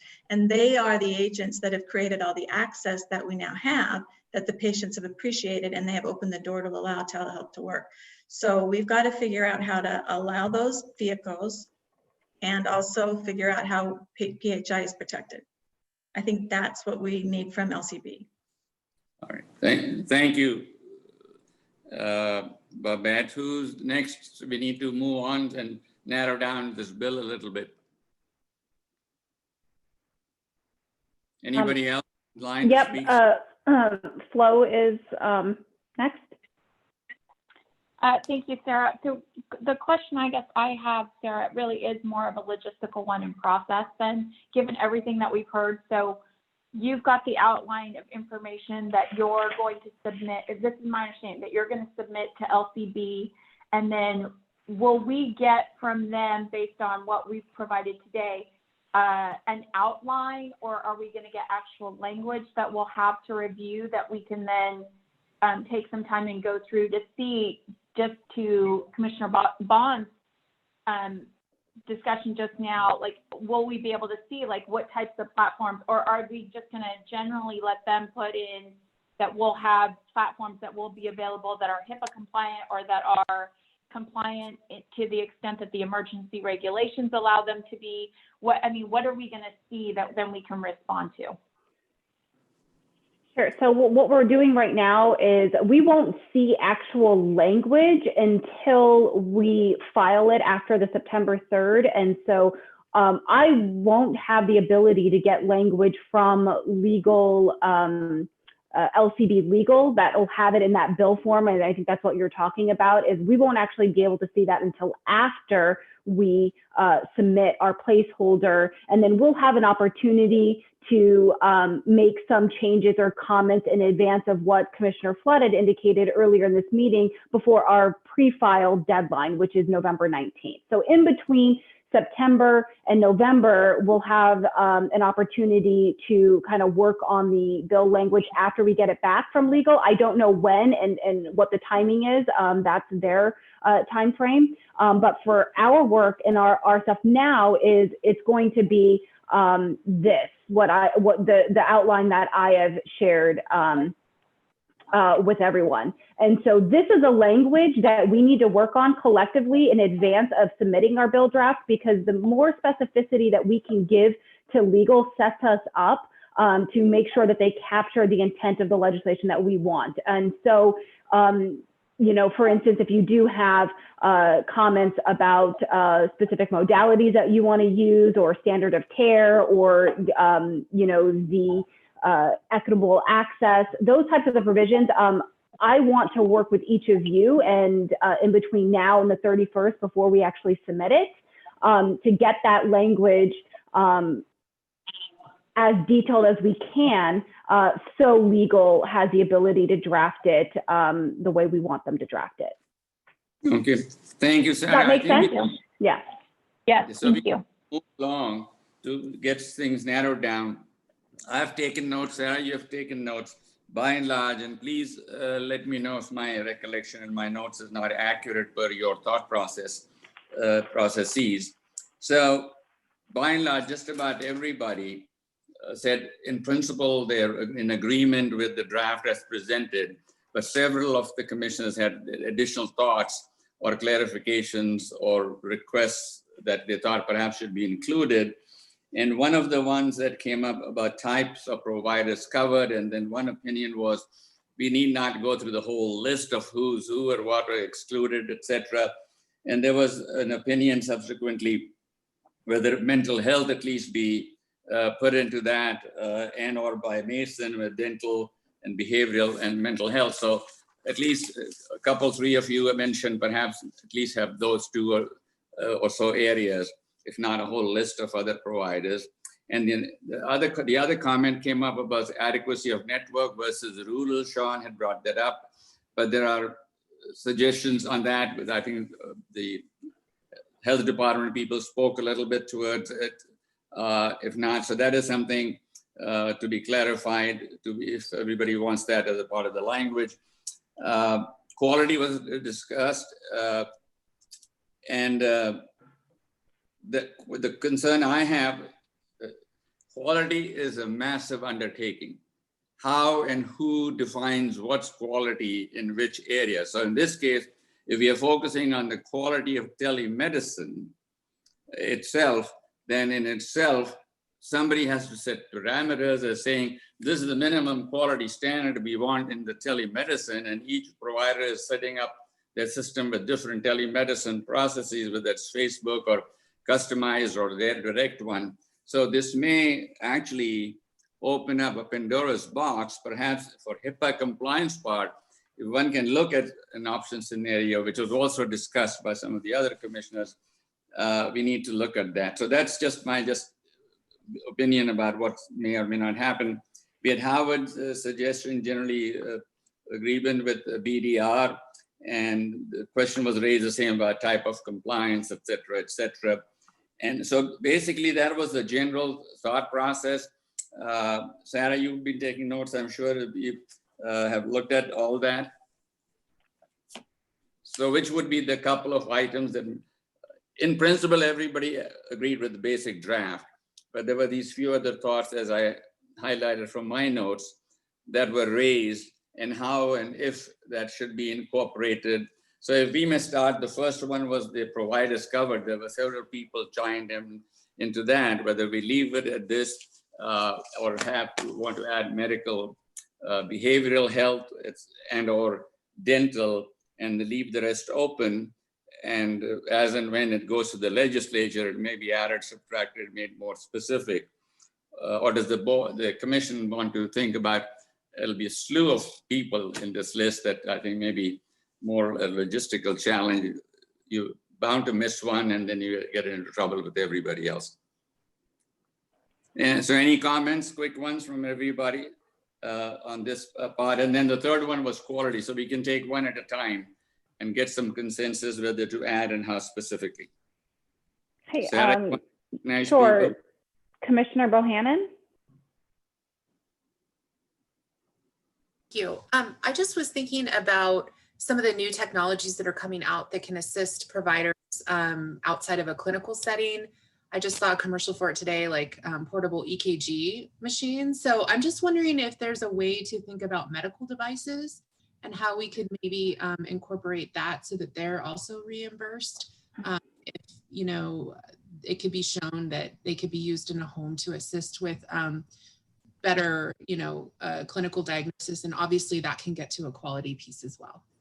So if you don't mind, we may take it at the end of our discussion on the bill, certainly. But for right now, if we can proceed on some of the areas we discussed, perhaps there was more thought to be given. Number one was the provider list or no list, or just mention a couple, three. As I mentioned, is there some consensus or objection to that?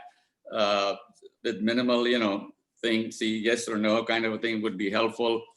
There are two scenarios. One, include a list, and then who do you include in that is another challenge. Number two was to include mental behavioral health and dental, mentioned by, I think, a couple of people. So I think if we can, if I may put it to sort of an opinion screening, on the provider, it was included mental behavioral health. Of course, the medical providers we have all talked about at length, MDs, osteopaths, physicians, etc. So if we can narrow that down, then at least we would have made progress on one point that was raised by a few. Anyone has a compelling reason to agree or disagree with this one portion of the presentation? Sure. Anybody? Hand? I see Bohannon, but I think that you just had your hand is still up, and I've got Commissioner Bond. Thank you. I think that Dr. Khan, you're going back to what I said in my first comments. I think we have always assumed that we're driving towards more capacity in mental health. Mental health has to be a telehealth capacity issue. It's a very baseline thing. It's the thing working best with mental health. I've seen with telehealth so far, it's been huge for our members. I'm assuming that mental health is included in what we're doing. Dental, the first time I heard about dental is today, and I don't understand state statute well enough to be super supportive of that until I understand if we're changing the law or not. If I know mental health's already covered in state statute, I don't know if dental is. So I would separate those. All right, good. Anybody else have any compelling argument to what was said earlier or to what Babette has just said, to just consider mental behavioral health for telemedicine and just stop there without any further listing? So I need everybody's opinion or some consensus around this. Commissioner Flood? Great. Just, you know, continuing along the lines of the national discussion that is starting to look like, you know, the more we can expand it, the better, the more flexibility. Do we need a provider list? I mean, Commissioner Khan or Chair Khan, to your point, by creating a list, aren't we excluding others? As opposed to, like, what about community health workers? You know, if they suddenly get reimbursement, that would be an amazing modality for them.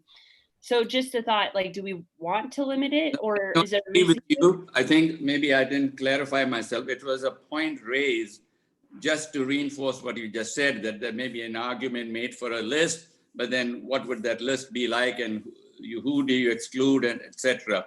And so I presented that. Maybe I wasn't clarified enough. So that was just actually sort of a not enthusiastic support for a massive list.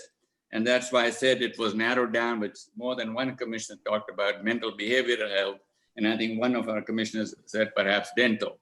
So, but just about everybody talked about mental behavioral health covered under in-person visits. So the long list sort of ruled out. But okay, it's the list is ruled out, because I think through this conversation I've come to it should just be whoever wants to use it that's already getting reimbursed for insurance, right? Or not. Bobette, you disagree? Yeah. I just want some research done about dental. I don't know if dental is actually a telehealth service in Nevada at this point. I don't want to open that door as a commission if it's not. So Tony, you had something I thought you wanted to speak. Yes, thank you, Dr. Khan. I agree with Commissioner Bond on this issue. I think that mental health is an important thing to make sure that's included. I think we should be evidence-based in our approaches. I'm not aware, happy to become informed.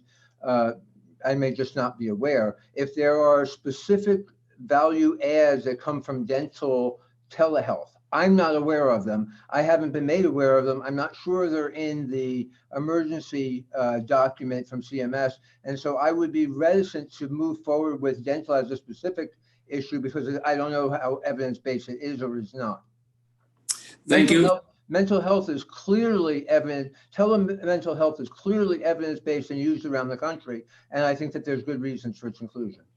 So if I may narrow things down, if you don't object, I mean, I get a sense of what people are thinking. So perhaps the thought is, or a consensus is, to certainly include mental behavioral health in it, other than the regular medical surgical that is currently being talked about. Is there anybody opposed to just leaving it at that? Only if anybody is opposed to just leaving it at what I just said. Behavioral, mental health, and medical surgical specialties. I'm opposed. I think, like I was saying, community health workers or some of this other stuff. If you have a problem with dental, that's fine. We could even look at the evidence-based practice on there. But I think that there's a lot that we would be missing if we only did the two that you just mentioned. Okay. Any other commissioners opposed to this? I'm opposed. Sorry? I'm also opposed. Okay. All right. Mr. Chair, this is Mason. Since I raised the issue of dental, and I think Commissioner Flood, in a roundabout way, we're on the same page, but we'll just need to polish it up for clarification. But the reason I brought up dental is there is actively dental telehealth services. I know Nevada Medicaid, and I've spent time with the chief dental officer of the state through their managed care provider. They do provide that services. And I'm just really thinking of access, but also cost of care, because unfortunately, a lot of these patients after hours or during the weekends do show up in emergency rooms, unnecessarily creating additional expense. So again, I'm not an expert on dental. I'm just kind of, I think as Commissioner Flood, it will be ultimately included in it. But there are active telehealth services, and Mr. Whitley's on the phone here too, that could probably talk about some of the managed care providers for state of Medicaid. And I personally met with the chief dental officer many times regarding telehealth for those patients that perhaps have an emergency but don't need, could wait a day or two to get into that office. So just my thoughts, but again, I'll kind of go with the group on this one. Just don't want to miss an opportunity. Yeah, thanks, Ms. and I appreciate this. Maybe I should go the other way around for, in the interest of time. The language is simple: should be or should be not include dental besides mental and behavioral. So we were asking for those who are opposed. Maybe we put it this way: all of us are in support of including dental besides mental and behavioral. So that narrows it down. So I think if those who are in support of including dental may raise their hand, so we know if there's a majority, then the discussion kind of lands there. So can we possibly do that, Sarah? Yeah, I think so. I'm trying to see if there's, okay, I'm not techie enough to figure out how to do this like poll function on I think by raising of the hands, and whoever is raising the hands in support of dental identifies, so that gets into the record who was in support and identified. Sure. So if, Can I ask a question? Yes. Okay, this is the Howard Baron. The language that Sarah put up on the screen before said something to the effect of including but not limited to. And then we added, you know, dental or mental health, etc.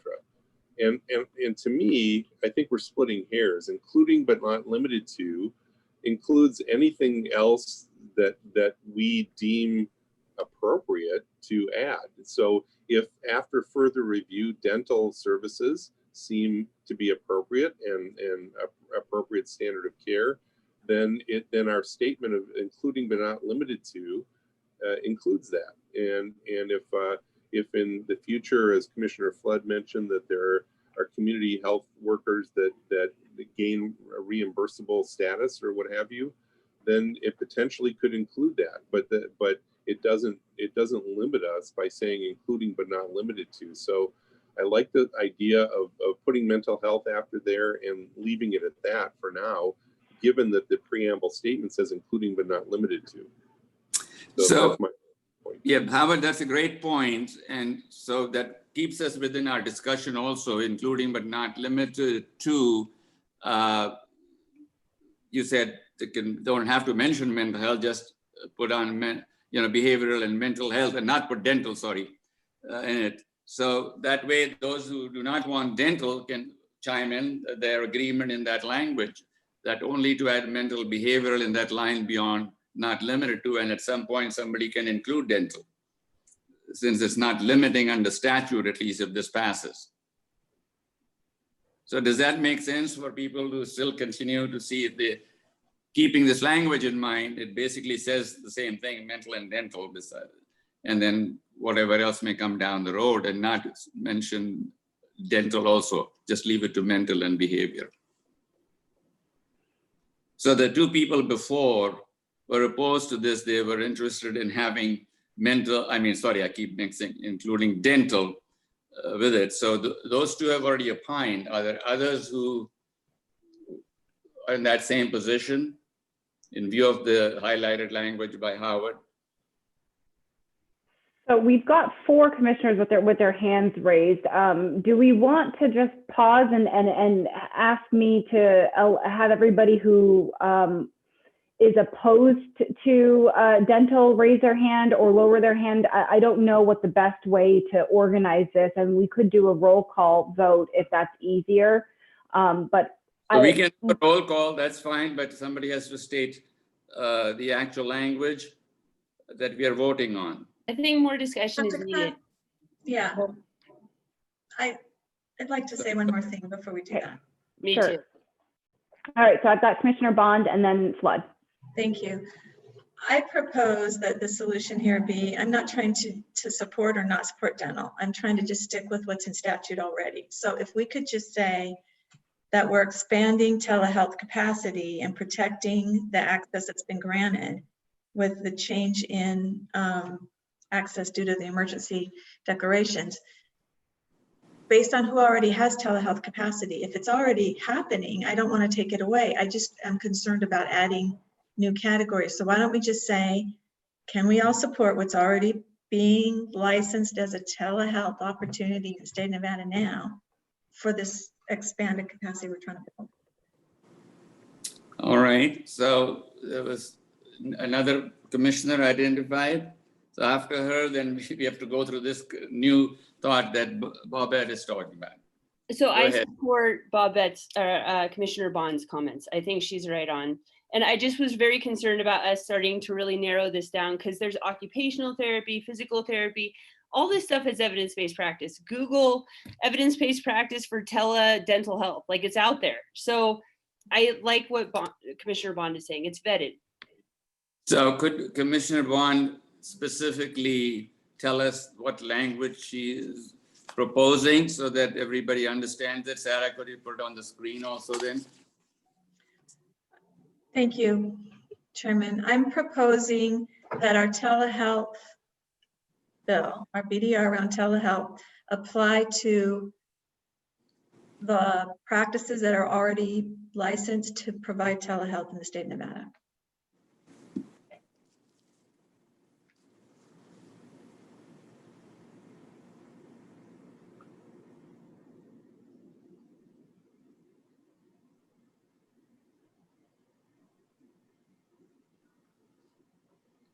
All right, that is everybody. This is Mason. I'll second that.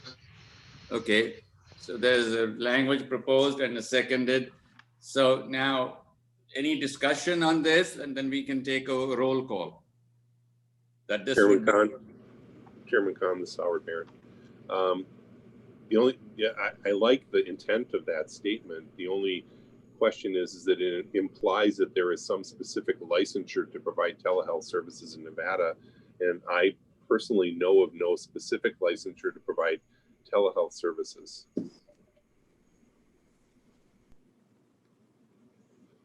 Yeah, actually, you're right. There are telehealth laws on the books, though. How about in compliance with existing telehealth laws?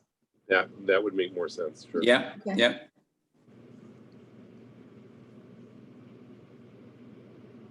Mr. Chair, this is Sean Shaner. Can I ask a question when Sarah's done? Just a second, Sean, for a second.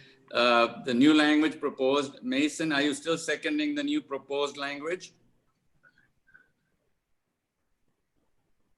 Limited to services already licensed to practice telehealth services in Nevada.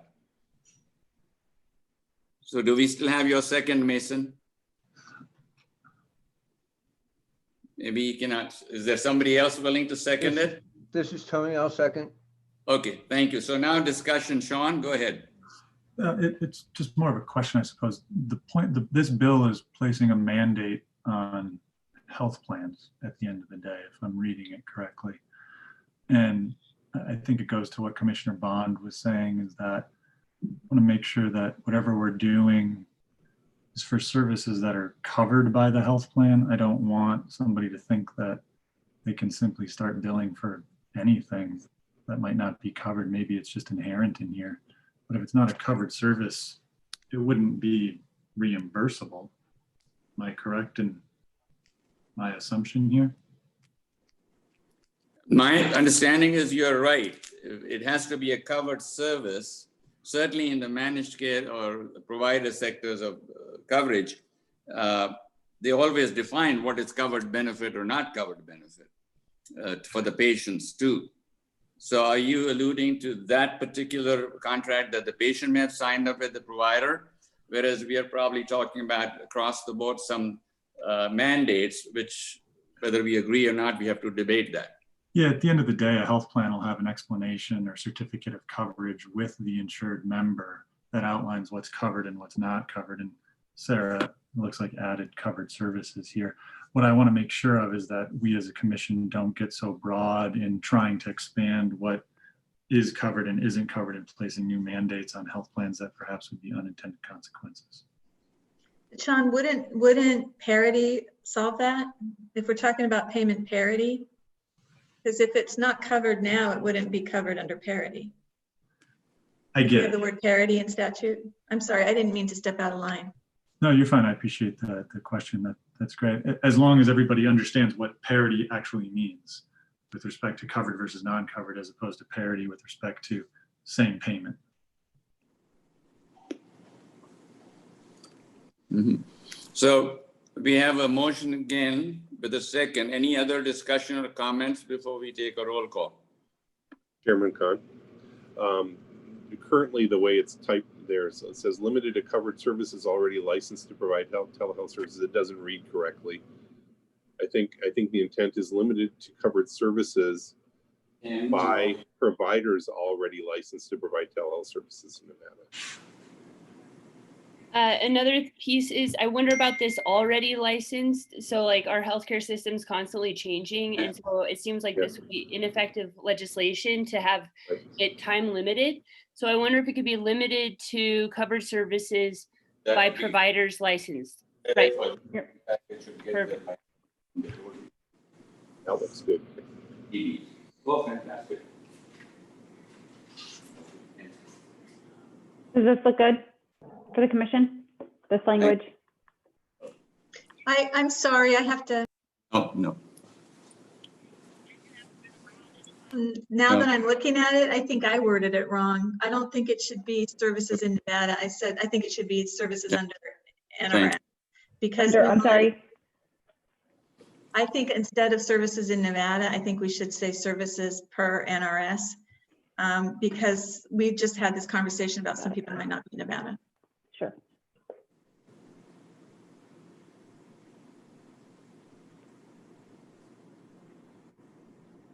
Okay. Anybody else on the process to speak now?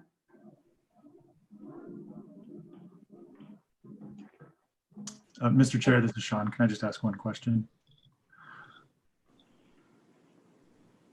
Yeah, please. Yeah, okay. Just being curious here, again, fishing out the intent of the commission with respect to network versus in-network. So I'm a member. I go get telehealth services from Cleveland Clinic, just for the heck of it. They bill. Oftentimes, health plans have in and out of network benefits depending upon the plan you're on. Just want to make sure that it's not what the intent of this commission is here. The intent is that the members still go to network services and go through their benefit schedule, not just have free for all and go get telemedicine services whenever, however, with whomever they'd like, and perhaps expect that those be reimbursed. They would be reimbursed in the same way an out-of-network benefit would be reimbursed if that member had one or didn't have one. I just want to, it's an open-ended question, but just want to make sure we're all on the same page with respect to how health plans structure benefits. There's in-network versus out-of-network. Some benefit plans have out-of-network benefits, others don't. And the payment would follow suit according to those benefit schedules for those specific members. Okay. All right. Chairman Khan. Sarah, could you share your screen again? Sure. Hold on. Do we cover the originating site and reducing the barrier for having the patient's home be the originating site? I just want to make sure that that got included. There's at this point, there's no actual language for originating site. I just have these two under expansion of services. So I don't think that we can still talk about adding that specific language, but unless you have a proposal now that you want me to add to this document, I can work with you after the meeting and put that in front of the commission too. Right, that's fine. I just want to make sure that we actually have that language in place. And then same thing with parity. So how do we ensure parity? Is that just something that, like, I think that's the issue that's happening right now in Nevada is, you know, I think people have to make a report of lack of parity, a complaint for parity, and then it goes and it gets, and I could be wrong, but I think it gets assessed if there was a lack of parity. So I'm just wondering if there's any teeth to that, if there's a parity in payment or not. So I was just wondering about that too. So those are the questions that maybe we could follow up on after this, but I think there's a lot of detail that we need to get. Okay, any other thoughts? Because then we need to move on. Chairman Khan, Howard Yes. Barron. So to Commissioner Shaner's comment or question, certainly nothing in this language here says anything about, you know, contractual obligations of the payer. So if you're not contracted with Cleveland Clinic, parity is reimbursed on the same basis if the service were delivered in person. If you weren't if you're not contracted to reimburse for something out of network, then there's nothing in this language that implies that the plan now has to reimburse. And I think we should specifically stay away from, you know, trying to negotiate contracts, as I think was alluded to in a previous meeting. I think this just says parity for whatever the service would be if it was delivered in person. So if it's in network, out of network, that's between the plan and the provider. With regard to payment parity, I think if you put something in statute, the plans have to follow the statute, payment parity. So, you know, I personally, I wouldn't anticipate that there would be a big problem in terms of enforceability, but it's really, you're right though. It's you know, if you're not getting paid in parity for some reason, even though this ends up in NRS, then the providing service provider needs to complain to the plan, and if they don't get resolved, there's a resolution dispute process that you can go through. Right, but I think that really has hampered mental health parity, and that's the only reason I bring it up. Is there is a concept of proactive parity where the payers need to report or show that they're going to have parity for it. So I know that could be controversial, but I'm just kind of pushing this a little bit because it would suck to write something that doesn't mean much in the end. I don't know, maybe Commissioner Shaner could speak to this. Maybe my concerns are unfounded on that. So a quick thing before I go to Sean, this is Dr. Khan. The payment parity, and we talked about it, I think, I'm sure last time briefly and before that in our discussions.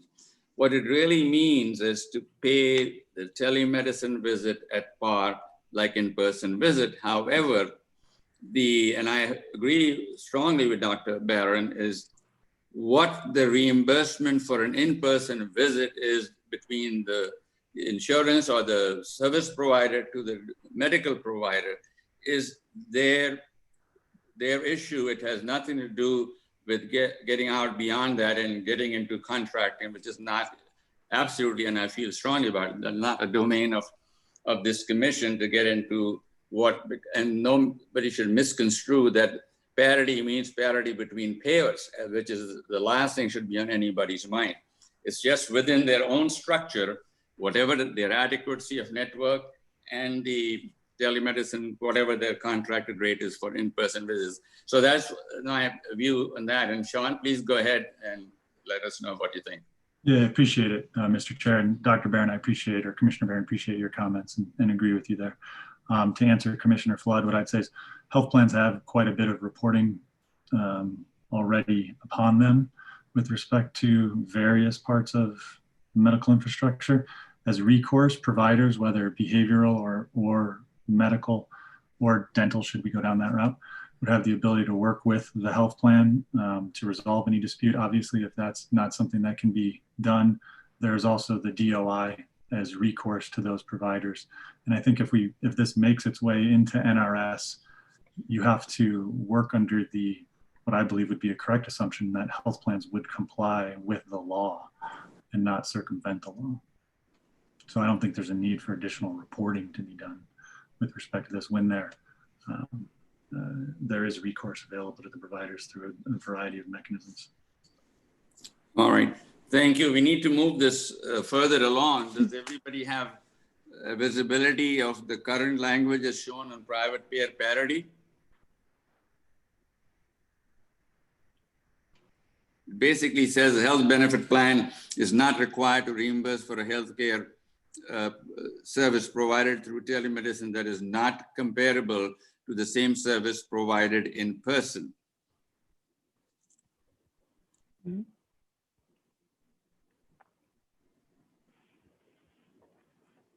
Anybody, please raise your hand if that language is not what you wish to have specifically, and please be specific in what you want to change. Okay. So, Sarah, yep, we've got Commissioner Bond. Go ahead. Thank you. I just want to make sure, to Commissioner Flood's point, this all started with the originating source of the call or video, or however the member or the patient is making contact. That needs to be in here so that it's covered. And I know we've talked about it a few ways, but I don't see any language yet, so we need a sentence in there. I'm okay with everything that's already here. We just got to get that added. So what specifically are you suggesting be added for the language, Bobette? Commissioner Flood, what was the wording? Originating source, originating mode? What is it? I think it's originating site, and I think Commissioner Barron had some good language in it in his suggested in what was sent out earlier. But yeah, I think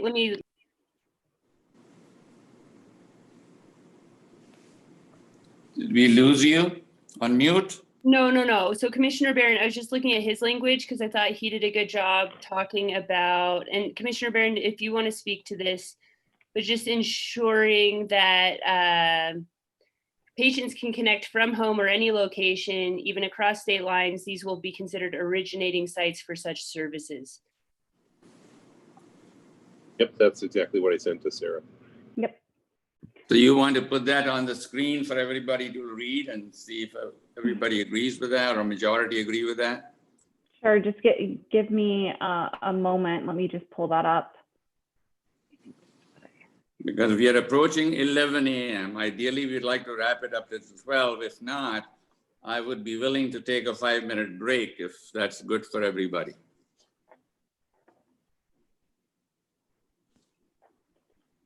Because we still have a few things for the other part of it to be covered also. Mm-hmm.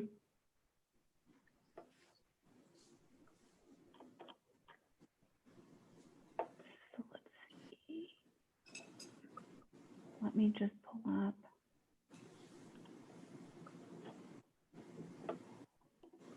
Mr. Chair, this is Sean Shaner. I go back to what Commissioner Bond said earlier. Existing telemedicine laws already on the books. There very well could be some originating site language already there. So this might just be duplicative and unnecessary. Right. I don't want to slow us down. So that's a very helpful suggestion, Sean. So what, if I may suggest, that put that in the draft parentheses, and Sarah can look up statutory, get some data from them. And if it is already there, if everybody agrees, we can exclude them from the final draft and just move on. Does that make sense to everybody? To first check it out? All right, so let's put that in, and then with the caveat that if it is already there, then we don't want to duplicate, to Sean's point. Subject to confirmation. Sure. So anybody opposed to the language as presented now, knowing that she'll get back on that final piece?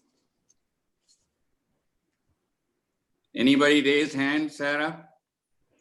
I don't see anybody. No. All right, so should we consider that as consensus or a vote?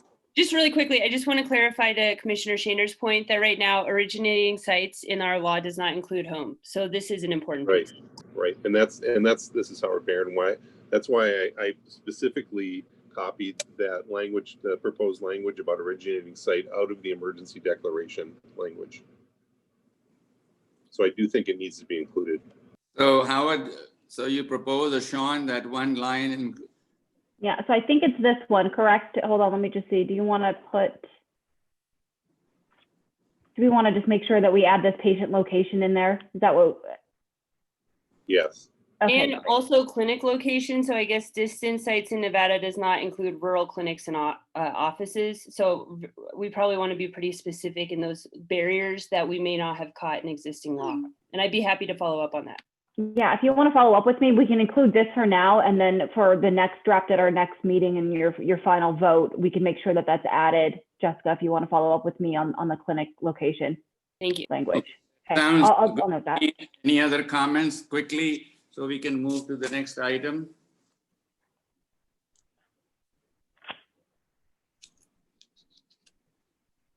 There's some redundancy in the paragraph that you pasted in. For example, we don't need to include the statement that says beyond the duration of COVID-19 public health emergency decree. Got it. All third-party payers, because we've already said that earlier in the document. Good. So do we, again, just make sure the legal, if nobody is opposed, we still need a roll call. This is just draft language.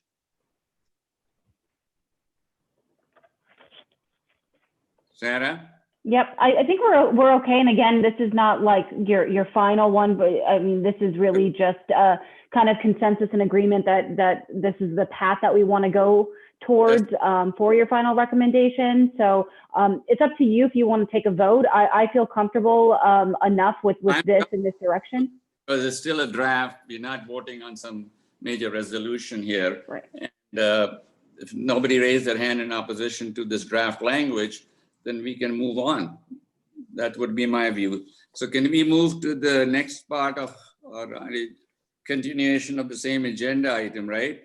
Yeah, I can pull up the other document. Did you want to take a 5-minute break before we get in? And you're proposing to move into transparency discussion, correct? Yeah, certainly. Okay. So take a 5-minute break. Pacific time, it's 10:55. We meet at 11. Great.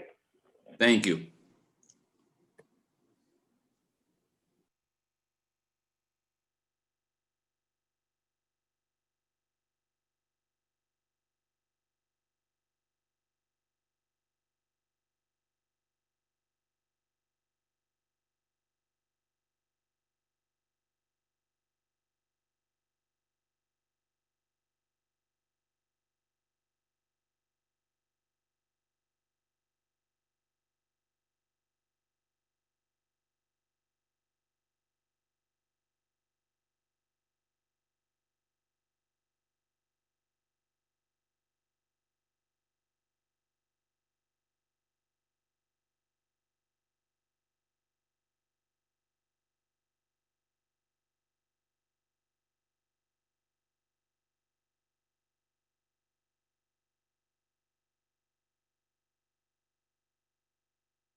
Hey, Sarah, can you hear me now? Oh, I can. Okay. Perfect. All right.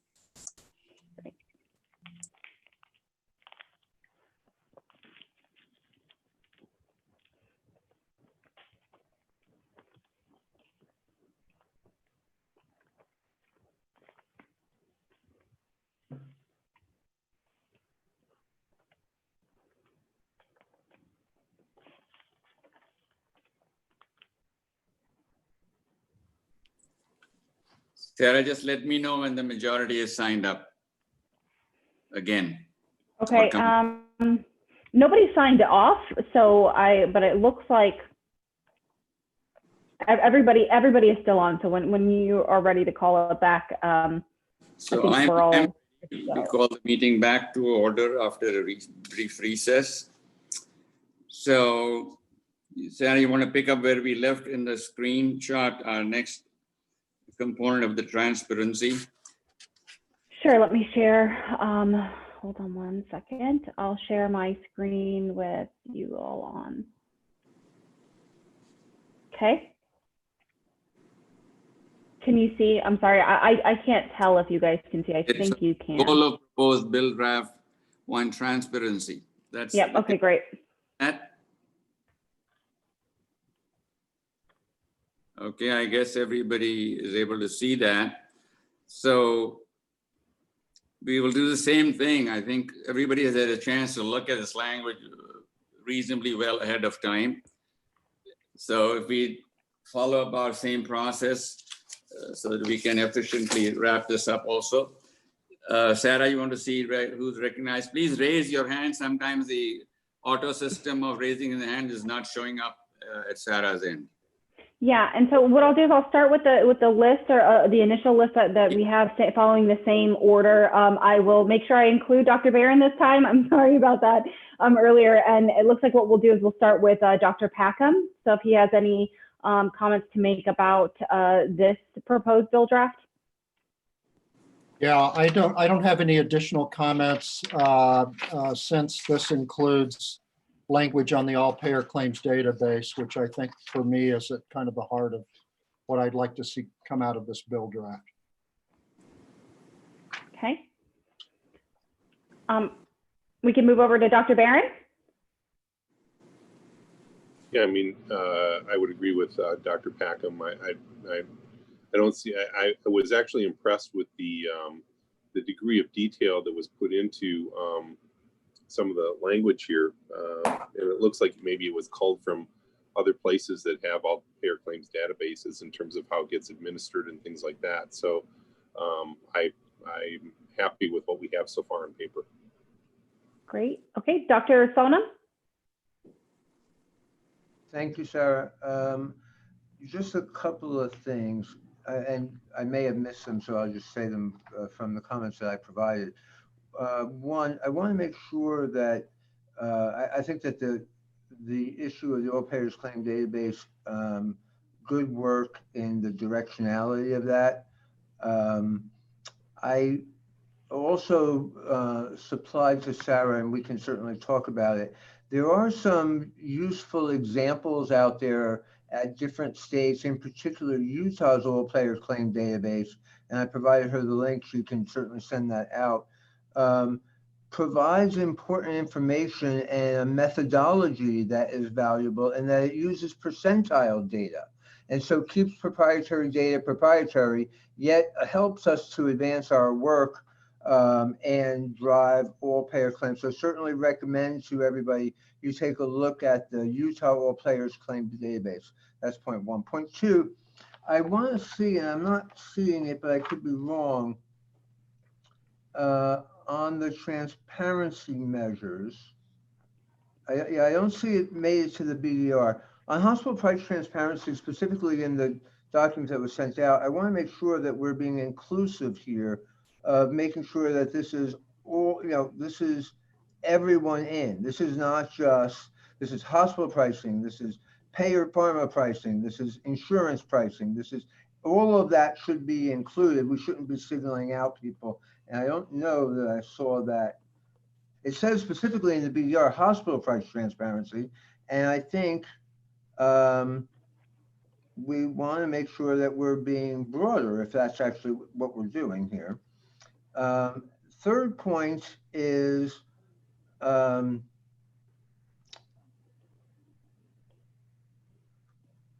think that'll be it for now, and then I'll go further. But those were the two major things I think I saw. Thank you, Tony. Our next commissioner.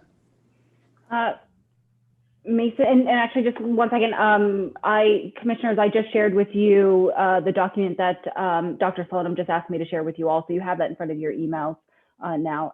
Mason? No further feedback on this particular subject section. Okay, and then we've got Commissioner Bond. Thank you. I have a couple of comments. Very first, I think to Dr. Sloan's part, Commissioner Sloan's comment on the top, you don't have prescription drug data in there under legislative intent. Right here. Oh, drug costs, Yes. you do. I Yes, missed it we the do. first time. Okay, great. And then I think now you sent around some of there's 8 points that I specifically added in comments that you gave to the group. So I don't know how to, Chairman Khan, I don't know how to proceed. I don't want to go through all 8 points during my talking time, but I wonder how to move through this quickly so that we can capture the things that I have in my comments. So I think if you can summarize somehow the gist of what you want to do, so that as we go through the second rounds, everybody has already a chance to digest your thoughts to finally agree or disagree with addition. But that makes sense if you can quickly go through some of the highlights of your proposed suggested changes or subtractions or additions. Yes. And Commissioner Bond, if I can tell you, they are all embedded in this document. So if you want to pull up the first point, or if you want to go down, then I can highlight it on this document too. Okay, if you got them all, I don't want to go through it because everyone's seen the document. I don't want to waste everybody's time. If you think the 8 points that I sent you are captured in the master document, then I'm happy. Yeah, they are. And Commissioner, so you're aware, they're also outlined specifically in the email that I sent you under Commissioner Bobette Bond, and she's got her 8 points. So you can either look at it embedded in this document, or if you want to look at it directly from what she submitted, it's on that initial email that I sent out to you all on Friday. So hopefully everybody got that and was able to go review it from the commissioners. It'll save us time today. Or majority of us at least looked at it. So I guess I'll just be quiet with my time and assume that those 8 points are captured in the larger document. Everybody's okay with that unless somebody specifically opposes to one of them. And then Good. I'm done. Yeah, that's great. Okay, Bob, let's go on next, Sarah. Commissioner Shaner? Thank you, appreciate it. Couple thoughts, and I don't think I saw it in here, but with respect to the cost of maintaining this, I know that obviously we're in a budget shortfall right now. I know there's initial costs. I think Director Whitley spoke previously about how this would be stood up, but just something to consider with respect to this as we go forward is, and I see that here, okay, maybe making it contingent on getting funding from CMS, because there's going to be initial costs and then there's going to be ongoing costs, and I don't know exactly how it all would be paid for long term. So just I'd have to read through this. If it addresses it, maybe it does, maybe it doesn't, but just something to think about as far as who's going to pay for it, how it's going to be paid for long term. With respect to data collection, I know other states have done it. There's a common data layout. Obviously, this is only as good as the information you receive. So you want to make sure that you're receiving information that is consistent among all the different parties. So I would encourage us to look at what other states have done with respect to what I know as something called a common data layout. I think California recently passed something, and Virginia has done something as well. And then just with respect to something I know we talk about all the time, but security, protecting patient information. I know that there's the confidential information clause that we saw in there, which is great, but with respect to how it's being aggregated, just making sure that it's at the highest level of security. In addition to patient PHI, social security numbers, tax IDs, that would need to be protected as well. Okay. All right, thank you, Sean. Who's next?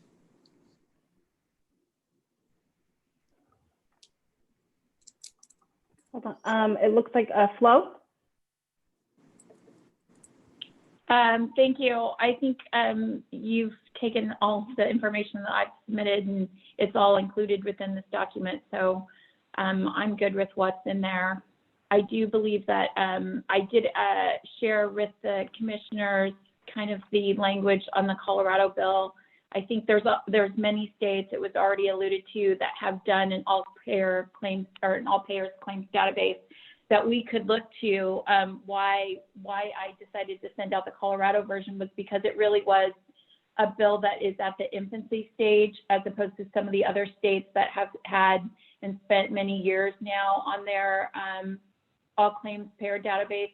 So for Nevada, being that this is kind of the starting point, it did seem like a good option to kind of begin with. The language is pretty simplistic in that it really sets the stage. It doesn't go into too much specificity. It leaves a lot of that to the regulators to decide, but it does look at kind of some basics that we would need to explore to establish that database. So I think it's a good starting point. I think it has a lot of the things that we've been talking about in terms of what kind of data we would need. In addition, I've included some things that from the pharmaceutical industry standpoint, we would also want to see included, just so that we have a complete picture of the true cost of prescription drugs and other aspects. So those were my inclusions that were in there, and I'm good.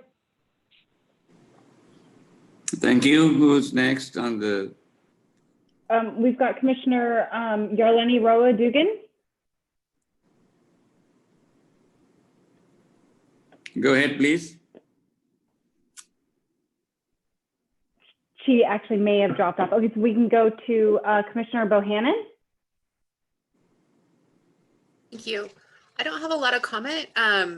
This may sound kind of like a stupid question, but I'm looking through this and I'm just curious, is the public going to have access to all this information that's going to be collected? I understand that the way some all payer claims database works, that the public actually does not necessarily have access to that information. So if you all could help me understand that. Mr. Chairman, if I can for a moment, I have actually been working with several of the commissioners and with the state and trying to figure out, there are many different options as to what this commission can decide to do when it comes to an all payer claims database. And like you had indicated, Commissioner Bohannon, that one of the components is the maintenance of this database. And I believe, like the Colorado model, they utilize a partnership with a non-private entity. And I think it was Dr. Slonim who suggested Utah. And I believe their maintenance is through their Department of Health and Human Services. And another model that I had also indicated on our email was a Massachusetts model, which utilizes another state agency, but they're equivalent to CHIA. And so there are several different options that you all can consider about who maintains it. I believe, and somebody else could correct me if I'm wrong, but having the state maintain it, also the state would then be accountable to public records request. And so would the public be able to submit a public records request under those provisions? I believe so, but I would defer that to either our DAC for clarity or perhaps Director Whitley could. Thank you, Sarah. So have we completed the list of commissioners? Not yet. We've got Commissioner Flood. Go ahead, please. I don't have any comments. I was just wondering, I guess one comment is in response to Commissioner Bonahan, is that it says that we would require a report each year by DHHS that analyzes the trends, price, profit, and consolidation, at least for the hospital piece. So anyway, I think you're right. It'd be interesting to think about, what reports could be coming out from DHHS for this, and maybe try to specifically include something like that. All right. Can I just say that I appreciate DHHS and their efforts. I just don't know that that should be the best in terms of being the gatekeeper for all this information. If we want to be transparent, I think we should really think about how transparent we really want to be. And not everybody's going to know that they have to make a public records request through DHHS to get this information. I think if we want to be transparent, let's be transparent and make this information very accessible to the public. Like through a dashboard or something, you're thinking? Something. Mm-hmm. So anybody else left in the list for this round? Not for this round. We're just on secondary comments. So just a quick comment. So if you could scroll down the list where over on the above, I think it was mentioned about the transparency on issues. So I'll come to that in a minute. But it seems like majority of us are in agreement on the basics of the language. 3 or 4 of you had some suggestions additional to perhaps incorporate, and Sarah has been taking notes of what those suggestions have been that are not necessarily captured in the draft. I just want to make sure from my personal opinion perspective is when we're talking about transparency, by default, we land up in the sharing of the negotiated rates between providers, between insurance and other party providers and the physician medical community providers or the hospitals and the insurers and providers of managed care services. That is, in my way of thinking, it's not what it is to track the cost factors and what's driving the cost and what kind of specifics in that may lead us to determine that these are the areas perhaps one needs to tackle that may be driving up the costs. What parts are in that database that will help derive that is fine with me, but my personal view at least is not by somehow unintended consequence, we landed up in language that says that. I'm sure we'll go through this fine-tooth comb when it finally comes for our further fine-tuning. So that's just my opinion this time. So I think let's go with the second round. We have all heard Okay, other issues. Sure. We've got Commissioner Bond. Thank you. So my first comments are just about my additions. I would like to just go back to something that I'm seeing in the confidential information section, section 8.1.8. I think we're going to have a balancing act here. I think people are concerned about whether disclosure of information changes the capacity to contract well. And I want to recognize that, but I also want on the record that our organization, at least in the work that I've done in transparency in the state for 15 years, really makes it hard to just have the word trade secret in there and or other information contained that are, that's so broad, because there are groups that call something a trade secret that other groups do not. There are states that do trade secrets differently.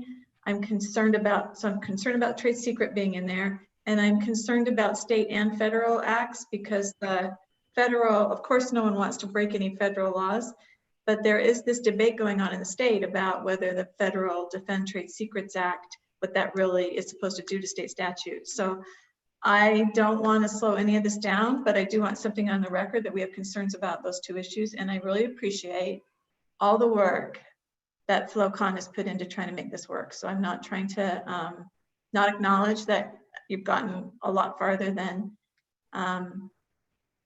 might be possible in your arena often. So I don't want to minimize that, but I do want this on the record that we have concerns about those two things. No, that's very helpful. That's why we have this discussion to get everybody's perspective and where they are coming from for good reason based on their own perspectives, which is important. So great. Who's the next one to speak, Sarah?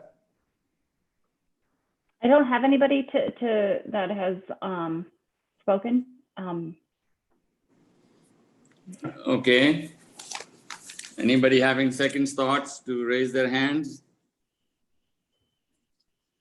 If not, then let's look at this. Yes, go ahead. I'm not being acknowledged. I don't know where my hand feature is here. One thing came up, just a question specifically, and we can actually reconcile it here. Just a question about the consolidation paragraph under transparency measures. requires pre-transaction reporting to DHHS of affiliations. Isn't that the wrong body? Shouldn't it go to the AG? Why is it going to the DHHS, not the Attorney General? I don't know. Sarah, you have any legal person online?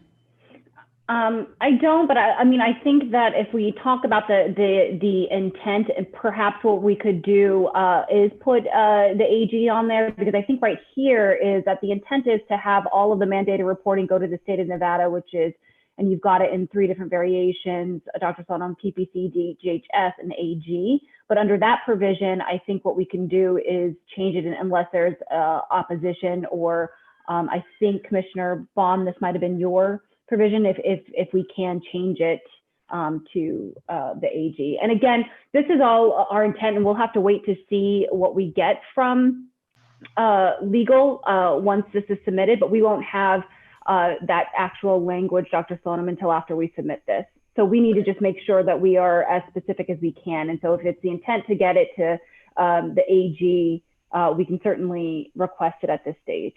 Well, I think it seems to me that the AG has jurisdiction as of now. We'll wait for our DAG to report in on that. The second thing is I would hate to set up both redundant and more cumbersome processes if some already exist. Right now, for anything that's significant, you'd want to go to the AG to get sign off anyway, make sure you were compliant with Nevada law. So it just struck me as interesting that DHHS was listed. Thank you. So can I propose to just put state of Nevada, and then we will just defer to legal on the best path for that? Because I think putting in state of Nevada really captures the fact that it's going to go to an entity in our state, whether it's DHHS or the AG. That's fine by me, as long as we're making sure that we're keeping the approach as simple as possible. We don't want multiple lines of reporting, right? 5 different agencies and 15 different subgroups. Right. Commissioner Bond? Thank you. I think I appreciate what Dr. Sloan and Commissioner Sloan saying, but I believe that most of the transparency work in this state, we do a lot of attempts to get reporting done. We don't do so great at getting that data then public or having it reviewed. So a little bit to what Commissioner Bahanahan was saying, and a little bit to the need to be transparent. I just have DHHS suggested in there because I think they're really the home of a lot of transparency work. And if we have a dashboard, it's usually the DHHS that creates the dashboard of access. So I agree that we don't need a lot of extra reporting and lines of communication that are duplicative, but I do think that this stuff needs to see the light of day. And so AG, as far as I know, has nothing that is publicly disclosed. My real goal is to get this information into the Patient Protection Commission so that we can be reviewing this over periods of time with some deep analysis capacity. And so if you leave it in the state of Nevada right now, that's fine. But I just wanted to, on the record, the intent is to not just have it stay inside the AG's office. One of the, I'm sorry, this is Commissioner Sloan again. One of the challenges with that is that this is pre-transaction reporting. And so you could have then information that goes to DHHS, gets approval and still doesn't meet it still breaks the law, or the Attorney General opines that it doesn't meet the intent of the law, violates challenges to market share, et cetera. I think, and from a pre-transaction perspective, you may be reporting things, but not have them actually go through to a real transaction. Lots of barriers can occur from beginning to end of a transaction. So I would worry that you would be opening up potential strategic initiatives or opportunities that an organization might be willing to take because you've taken it out of the Attorney General's office and the privilege that goes with that.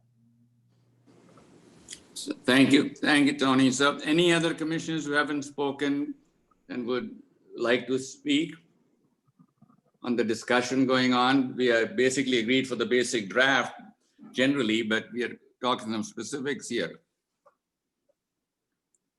Anybody raising their hand, please physically raise the hand. Sorry, Commissioner Bond. I just wanted to respond to Dr. Sloan. I think that the whole point is that the AG doesn't always have a lot of healthcare expertise. that the public may want to weigh into some of these issues if they know a transaction is being initiated. And so I don't think this just goes to the AG. I think there should be a public disclosure process, because I think the consolidation going on in the industry is enormous and fast paced, and we have no eyes on it in the state right now. So I guess I don't totally agree with Dr. Sloan on wanting to contain this inside the AG, but I would really like the LCB to weigh in on what our options are. I would respectfully. Please, one at a time. Sorry, go ahead, Tony. Yeah, I would respectfully disagree. We actually do have eyes on it in the state. It's in the Attorney General's office. It's already done. And so that's an important piece of information. It's not that it doesn't exist. It does exist. And we go through the Attorney General, the chief lawmaker of the land. And that, I guess, is the fundamental challenge. So I would like to move on to, please, the other commissioners who have not spoken and may have some views about this. I want to make sure everybody chimes in, even if they just say, I'm fine with it or otherwise. Thank you. So we've got Dr. Barron. Yeah, so you know, I hear what Commissioners Bond and Solonum are saying, and I think that it all comes down to how does this BDR proposal help patients, and insofar as it helps with transparency, I certainly think that DHHS might be useful to be involved. There are things that don't rise to the level of antitrust that the AG's office would be dealing with, but may have significant market impact, which then subsequently has significant patient and consumer impact. And so I think DHHS might be a place where those things get noticed, even if they don't rise to the level of you know, concerns about antitrust or overdoing market share, what have you. And so I guess I would say I'm probably in Switzerland on this, which is that I'm fine with leaving it state of Nevada and letting LCB give us some guidance about what they want to do. But again, in the interest of transparency, I think it's good to have some healthcare sector eyes on this, and not just the AG's office, but that's just my gestalt opinion about this. Thank you. Who else has not spoken yet? We've got Mason, Commissioner Van Houweling. All right, Mason. Oh, coming off mute here. Sorry, commissioners. No, very good discussion. I guess the question is, and I agree with everything's being said in Dr. Barron's comments. I kind of always circle back to how does this protect patients? But I think the big question would be is what size transaction or what type of, is it dollars, patients? What triggers a notice? Because there's a lot of things that happen throughout our state that may not have a significant impact to patients or entities, but how do you define what triggers that? Is it a number of practices, dollars impacted, lives covered? So I think it just becomes a little difficult to be noticed on every business dealing in the state. So just my thoughts on how do you manage that so we're not overdoing it. Thank you, Mason. Who's next? Not spoken yet? I don't have anybody that hasn't spoken or raised their hand, and I think I saw Commissioner Bond, but her hand's down now, so I'm not sure if I have anybody else that wishes to speak at this moment. Okay, so if I may summarize, basically not a whole lot is different from what I summarized a few minutes ago, that by and large, generally, we are in agreement with the outlines of the draft. The area we have been discussing at some length is about this disclosure of mergers, et cetera, and who, if at all, would be there to kind of monitor it or at least collect the data, et cetera. Should it be DHHS or should it be the Attorney General? And I think there is some difference of opinion. And then there are some who said, I mean, they were fine with DHHS, et cetera. So I think to move forward, if the rest of the language generally is okay for everybody, and this is the primary issue that we need to get some majority support one way or the other. I would like to go in that direction, but since we are narrowing things down, some of us may have additional thoughts as we are now ready to narrow this down one way or the other. May share that. I'll share mine at the end. Okay, I have Commissioner Bohannon who wants to speak, and then after her, we've got Commissioner Bond. So. Thank you, Sarah. I'm just curious about this third kind of bullet down under transparency measures, require a report each year summarizing healthcare quality in Nevada. Mm-hmm. Who would be doing the report?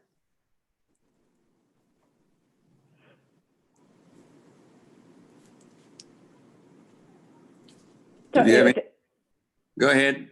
Sure. I mean, the way I see it, and again, I'm not sure that bullet point who that came from, but the way I read it, as far as this, it would be DHHS or the state of Nevada. So whoever that makes sense, whether it's the AG or it's DHHS, because this bill is seeking to enact mandated reporting to the state of Nevada. So it would be a report from the state of Nevada, DHHS likely, that would then deliver it to the PPC legislature and governor. And then when that summary of health care quality is produced, then it would come in front of this commission, the legislature and the governor, as it's written here. So can we add that in? Can we add in who is required to do the reporting? Yes. Okay. The way I'm reading it, without more specificity, it would just be defaulted to the state of Nevada for bill drafting purposes, unless you have other language or requests. I guess I'm just concerned about the quality of the report, and you know, I mean, I think we have some wonderful agencies and higher education that could assist with that kind of deeper dive, and also just sort of back to that conversation about what is quality and how to define it. And also, I would advocate to have maybe biannual, like a little bit more frequency in reporting, because we could be looking at quite a ways out before we actually see the first report. Yeah, and what I can note too, Commissioner Bohannon, is that there's a provision in here that with the expanded authority of the Patient Protection Commission. I mean, certainly there's something here that I could request a report from different state agencies at any given moment. I do have that authority to do that, but one provision in this BDR is to allow the PPC to request ad hoc reports. And so this could be a foundation, but I think that there is language embedded in this bill draft that would also accomplish what you had indicated without it being specific to this bullet point, because I think it would fall under the authority to request ad hoc reports. Okay, so if I may just chime in quickly to surmise this issue. There are two components. One, we're talking about quality where, delivery of quality where. One aspect which is most commonly talked about, quality of care in the hospitals, facilities, extended care facilities, etc. There are currently existing multiple federal and some state measures into which the reporting process takes place on predetermined quality benchmarks. The hospitals certainly go through a Joint Commission of Accreditation, which have to meet their benchmarks of quality, etc. CMS, the federal government, comes in surprise visits to hospitals and facilities to determine whether they are meeting their benchmarks of quality. One could have agree or disagree with those benchmarks, but they have them. And then the state itself has the authority to go on inspection and to look into, even if a report comes in or something may have happened. They are also, in addition to CMS requirements, and they participate with CMS, they can also go there. And then there's a Leapfrog, another organization that monitors certain other parameters. So there's a whole bunch of existing benchmarks created, national and state products, looking at quality from their own benchmarks. So when we are discussing a reporting of quality, then there are already 4 or 5 doing it. What quality measures are we asking for? And obviously, there's no way to monitor the quality of service in the larger provider community, not just the physicians and others, and that's a whole different ballgame. So this will be talking about the facilities, I guess. So I'd like to hear some thoughts on this. What are we really talking about? Saying transparency and quality, who's going to create the new benchmarks based on PPC's recommendation for quality measures, or we would say those quality measures, the state and national, and those are generally public record, certainly the federal CMS and others. So I would like to hear some thoughts on the people on the panel here. So please raise your hands and so that we can recognize you. Okay, I've got Commissioner Bond. Thank you. I think for the one that you didn't mention, Dr. Khan, is the CHIA database, which does pull in all bill charges, and there is quality scores that are lifted from that by using the ARC measures, the federal ARC measures. What the issue is with that is I think that that is not consistently really distributed in a way that people can look at trends. And so I'd like to make the case that ARC can create, that CHIA can create at whatever quality they have access to. And then that could be managed by DHHS, because they can get things up on their website and create the dashboard. That's an option, or see where there's gaps in that. But to your point, I'm not sure now how we document the federal requirements for skilled nursing and extended stay, skilled nursing homes. The state data only does ACS and hospitals. So I'd love to get to that. And then general providers, I would love ideas about how to do that. I think that's the point of this bill, but I don't know that we collect enough data to report out on it. So other suggestions would be great on that. We need more data. Right, so obviously it will take us a while to collect some of this data that I think I'm a data-driven guy anyway. And most of us are, if we get some valid data, but that's over a period of time. But for today's discussion in the bill, we need to narrow things down. So if, as much as we don't want to leave it open-ended, or at least get to some basic general specifics, and then obviously people can amend, modify the legislature level, obviously. I don't expect our verbiage to go 100% through and through. If it is, it'll be great. So any other comments on that? Sarah, anybody else wants to? Yep, I have several. So we've got Dr. Slonim, and then just for, and so you're aware, we've got Dr. Slonim, Dr. Barron, and then Commissioner Bohannon. Dr. Slonim? Okay. Thank you, and I appreciate the dialogue on this. I think, Dr. Khan, your point is really well taken. The healthcare quality conversation is very cumbersome. I might even suggest, in fact, I think that it is the intent of the PPC to continue to advance transparency measures, but I draw our attention to the second bullet on the screen, which is require an inventory of what we've got. We actually don't know what we've got. There are, as you've mentioned, a whole bunch of things available. Commissioner Bond has mentioned things that we're not even using in the insurance industry. We've got certainly hospital measures. We don't know what's available at the level of the providers or the PBMs or labor unions and other such things. So maybe first is going about trying to figure out what we've got in these transparency measures as it relates to quality before we go about figuring out. And then you can bring that inventory back to the PPC. For a second. Sure.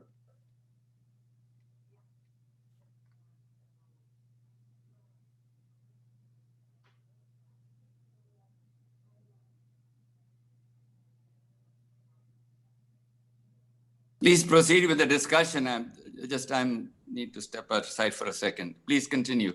Okay, so the point is all about understanding the complexities of the quality conversation. Sounds like we need to understand what's available from an inventory perspective across each of the aspects of the healthcare ecosystem. So 1 and 2 potentially could be combined in this conversation. Thank you, Dr. Barron. Yeah, I would agree with that. I think it's I think it was inferred earlier in this discussion that bullet point number 3, require a report each year, would fall into the hands of DHHS. And I don't know if Director Whitley would want to comment on, you know, what DHHS's capability is currently of providing a summary of healthcare quality in Nevada based upon information that they have or maybe don't have at this point in time. I'd certainly be interested in hearing from him, and then I would agree with Dr. Slonim that the maybe 2 and 3 could be combined somehow, so that we do number 2, and with the hope that it leads to number 3 in some meaningful way. Great. Commissioner Bond, do you mind pausing if I can just, you're next in line, but can I turn over to Director Whitley? Director Whitley? Sure. Can you hear me? Yes, we can. Thank you. So this is Richard Whitley. I serve as Director for Health and Human Services. I would say that our capacity, you know, we don't invest a lot of general fund dollars into our capacity for data analytics. Most of what we have is grant funded. I think that, or funded out of fees. I would recommend actually that that in this bill that reference be given to regulation development for this framework of presentation. I think it's a changing environment. Certainly, I don't want to have to put a big fiscal note on this bill to say, in order, you know, great ideas, but in order to operationalize it, it's going to cost a lot of general fund to do it. And so I would recommend detailing out some of these specifics in terms of the framework in regulation. We certainly do that with other transparency topics related to healthcare, like healthcare acquired infections, as something may be on the horizon or become a priority. We have in statute the authority to require reporting through regulation. And so there's some flexibility with reference to regulation, rather than trying to detail it all out here now, which runs the risk of either missing something or costing a lot of money that, in all honesty, in these times can kill a bill. So those are my thoughts. And in terms of the specifics about our capacity, it's limited. I think we do through Medicaid fund CHIA at UNLV. And so there is a partnership there. There's certainly greater capacity, I think, at UNLV to offer subject matter expertise as well, and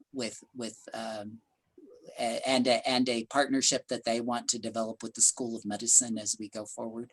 So there are a lot of opportunities, I think, and I'd hate to get it wrong by detailing out in a bill all the specifics. Thank you so much, Director Whitley. Unless anyone on the commission opposes, I think what I would like to propose is I'll work with Director Whitley to get the right language for this bill draft request, to be mindful of the right path forward with the reporting requirements, especially being mindful of the budgetary constraints that our state is facing. I would also hate to see a large fiscal note on this bill draft. So I think maybe the best path forward, Director Whitley, is if I work with you offline to get the right language to put into this bill draft in advance of our final meeting before our deadline on this. And then that way all of you can look at that and we at least get ahead of the conversation about the fiscal component aspect of this bill. Commissioner Bond? Thank you. I'm fine with that. I think that's right. I think there's things that we have that we don't report out. I think there's things that we don't have that the commission should figure out what we don't have. But I think we need to get started on legislating this or we'll never have anything. So I'd appreciate the bill draft getting done in whatever way is our next step. I do want to go back to the item 8, since we are getting more specific. I would really, for us to support this, I would really like this to be tightened up. Confidential information such as propriety data, trade secrets, and or other information contained. That's everything. So I would like to be much more specific about what it is that are going to be the constraints of this. And I would suggest that we get trade secret out of there, because there is a statewide sort of fight going on about that, and fight amongst some of them. And if I can just pause 1 second, can you direct me at where you're looking at on the screen? No, I can't see the screen well enough. I'm sorry. I'm looking at my, yeah, it's under access and affordability, and then some up at the top. So then I have one, and then maybe it's not in there, but I think under the confidentiality provisions, this is what we have. I don't see any language on here for that. And okay, the federal privacy law, I'll go back to the Defend Trade Secrets Act. I would just like a recognition that the Defend Trade Secrets Act, I'm going to talk to you about it between meetings about what we could put in here. I don't want to start a whole long thing here. Okay. But I do want to do some research on where that landed with the state. So if I may, to make progress, I've been making notes for the other people who have spoken. So to get more specificity in this discussion, do we have some area of specificity from people we have heard so far? I have my own notes, but I would like to see, Sarah, what are your notes telling you? So just want to make sure that I will be following up with Director Whitley in his office to talk about the regulation development for implementation on like kind of reporting requirements and getting the right language for this bill draft. And then on the confidentiality piece, I'll be working with Commissioner Bond, and I think I saw Commissioner Khan raise her hand too, although I've seen it physically, but what I'd like to do is maybe propose to work out some specificity between that language to make sure that we capture the best language, unless there's objection to that. So those are the two components that I have at this point.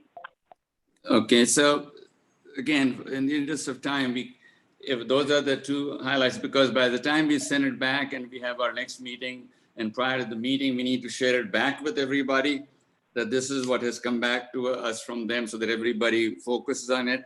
So hopefully if the other items we are scrolling down the screen, if we can address those, and then hopefully at the next meeting with the additional information available ahead of the meeting to all of us, we can then finalize our draft language, at least the final draft.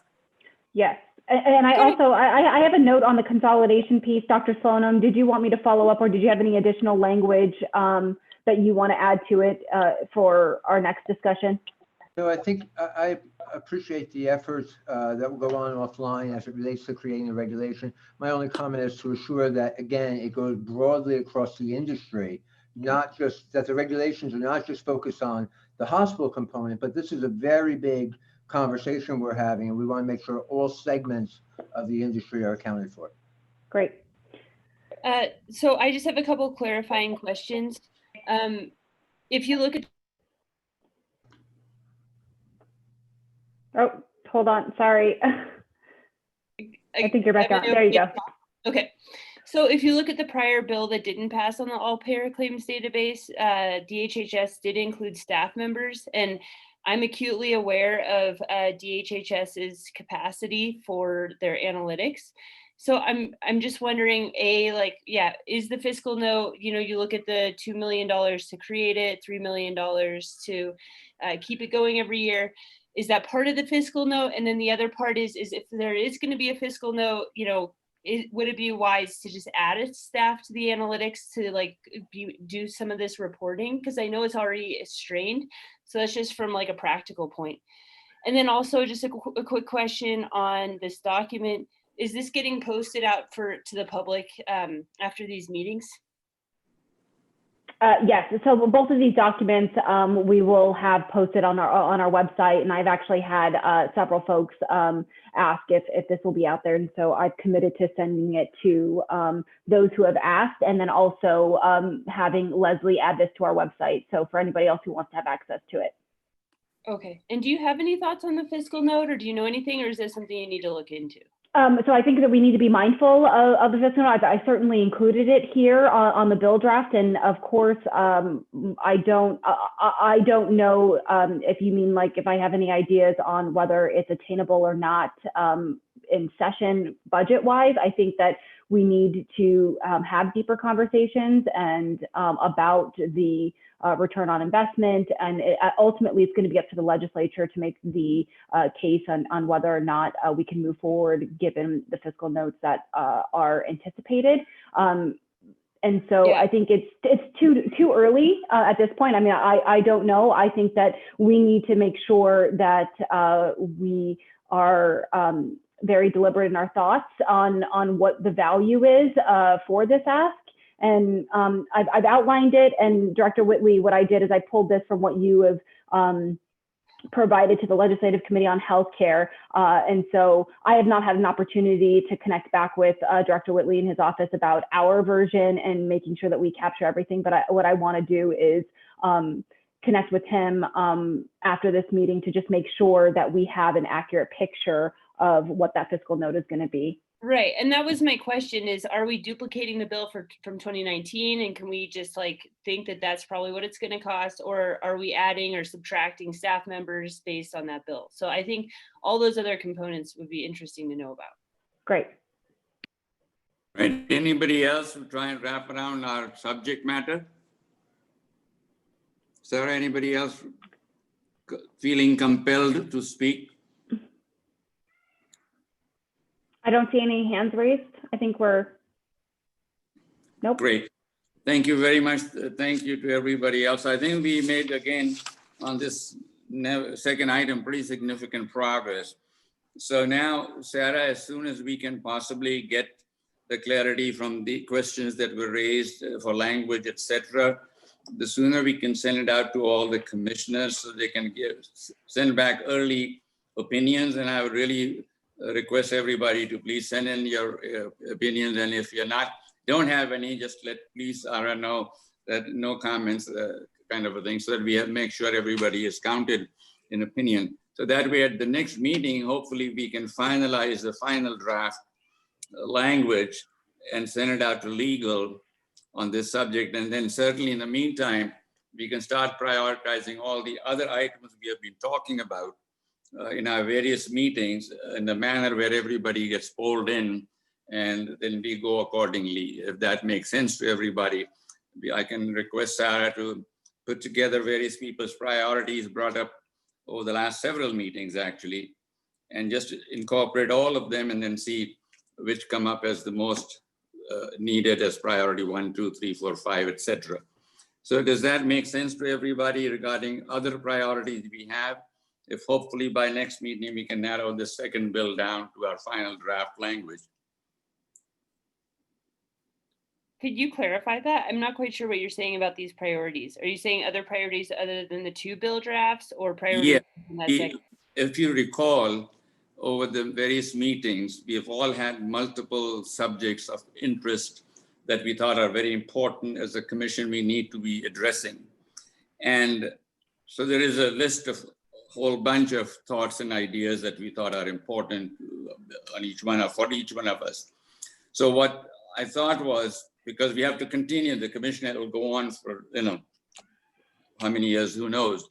So, but we need to then start prioritizing from all that list.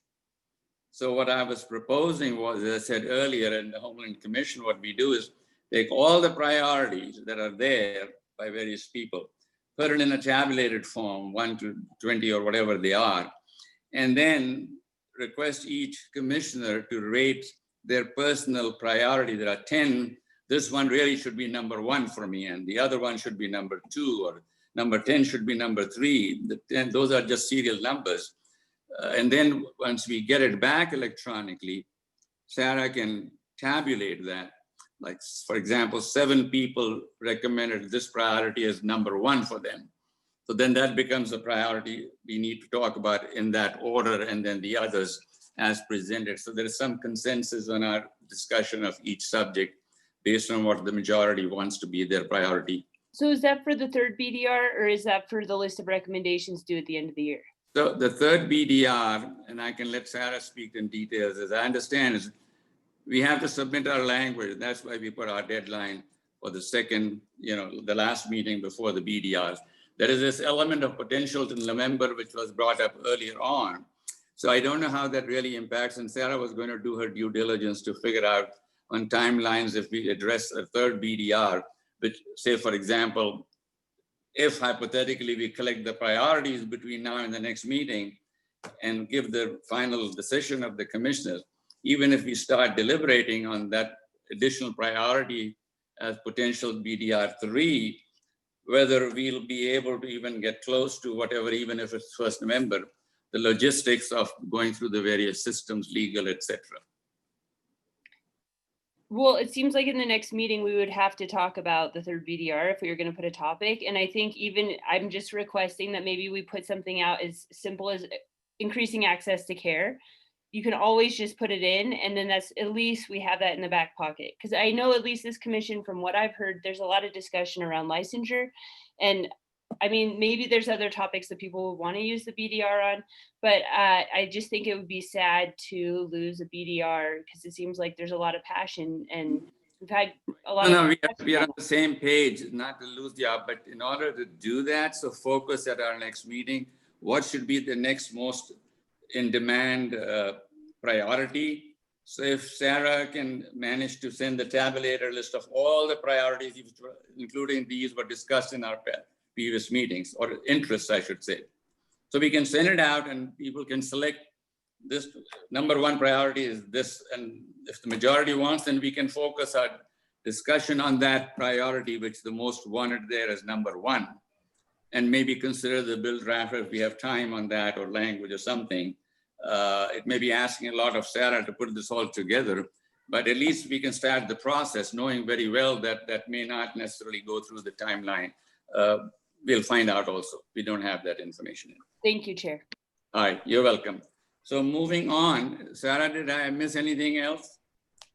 I don't think so. And I think what we can do is following our meeting today, commissioners, I will try to get a draft out to you as soon as I can. I would like to try to do something by this week if I can, and just get something for you all to look in front of, make sure that the language makes sense. I mean, this is going to take a lot of collaborative effort between myself, other state agencies, the Attorney General's office, Legislative Council.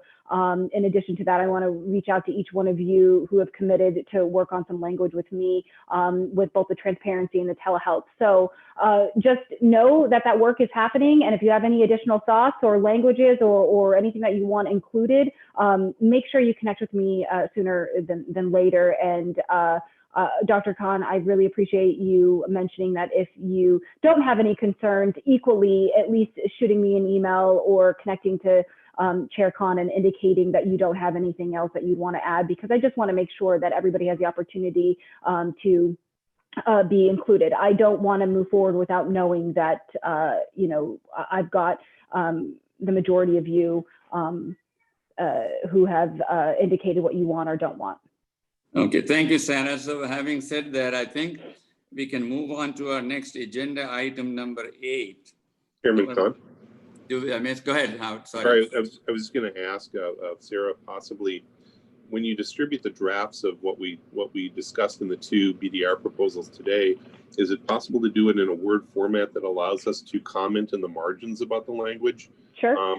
I think you might get more pertinent feedback from many of us if you did it that way, rather than just sending us the document and then kind of having a global discussion about it. So like if we can parse it up into different sections, I may have a couple of sections where I have some language concerns, but much of it I don't. And that way I can send it to you, and then it's much easier for you also on your end to collate that information into into summaries that we can review at the beginning of the next meeting. How would I get that from an old school guy who's not as high tech as you are? But that certainly sounds very, very pertinent suggestion. Thank you for that. All right, so if nobody else can, should we all go to item A on standing? Oh, Dr. Khan, it looks like we've got Commissioner Bohannon who's raised her hand. She wants to speak. Sure, I just have a I just have a quick comment, Chairman. So whenever, it has nothing to do with any of our BDRs. So whenever I have an opportunity, just let me know. I just want to make one general comment. So please remind us after we've done the item number C and before we go to public. Thank you. Thank you so much. So there was somebody else besides? Nope. Okay, so for possible action discussion for future meeting dates, people have access to proposed dates? We only have August 31st is our next meeting, and that is the day before our deadline. So go ahead. No, I was going to say, unless you propose to meet another time between now and the 31st, our only meeting on the books is the 31st at 9 a.m. And everybody is already committed to that. Another meeting between now and the next one, the challenge I see is the logistics of distributing people, their priorities, asking for their input, getting all that feedback, and putting it all together in the format that you need to resend to everybody. Is this your thought? Have I incorporated everything that in your suggestions came through? We are already past next Monday. So if we are talking about another meeting between now and our scheduled one, it'll be 1 week from today, or 10 days, and then again in 3 days. So I don't know what the commissioners think. I think it may be a little challenge. Anybody strongly feels that we should have another one between now and the proposed next meeting? I don't see any hands raised. Okay. All right, good enough. So let's do this. When we meet the next time, Sarah, could you send us some potential dates? Because keeping in mind the holidays are coming and the logistics of legislative session coming in, et cetera, et cetera. So if we could put at least a date, if not more, by the next meeting, so in 4 weeks from then or what have you. So at least we'll have something to talk about at our next meeting for proposed following meetings. Sure. That makes sense? Yep. Is everybody on board with that thought? Yep. Okay, great. So the other one is potential agenda items. What I would suggest is, I'm sure we all have some items to be included in the next meeting. So kindly share it ASAP with Sarah that you would like this item considered for the agenda. And next time, just keep in mind, I think we are doing well so far. If we first address our BDR language at that time and then come to this proposed agenda items, then we can make some progress. But we'll certainly need the agenda items if you folks can share it with Sarah ASAP, unless somebody wants to talk about something now that really needs to be hashed out today.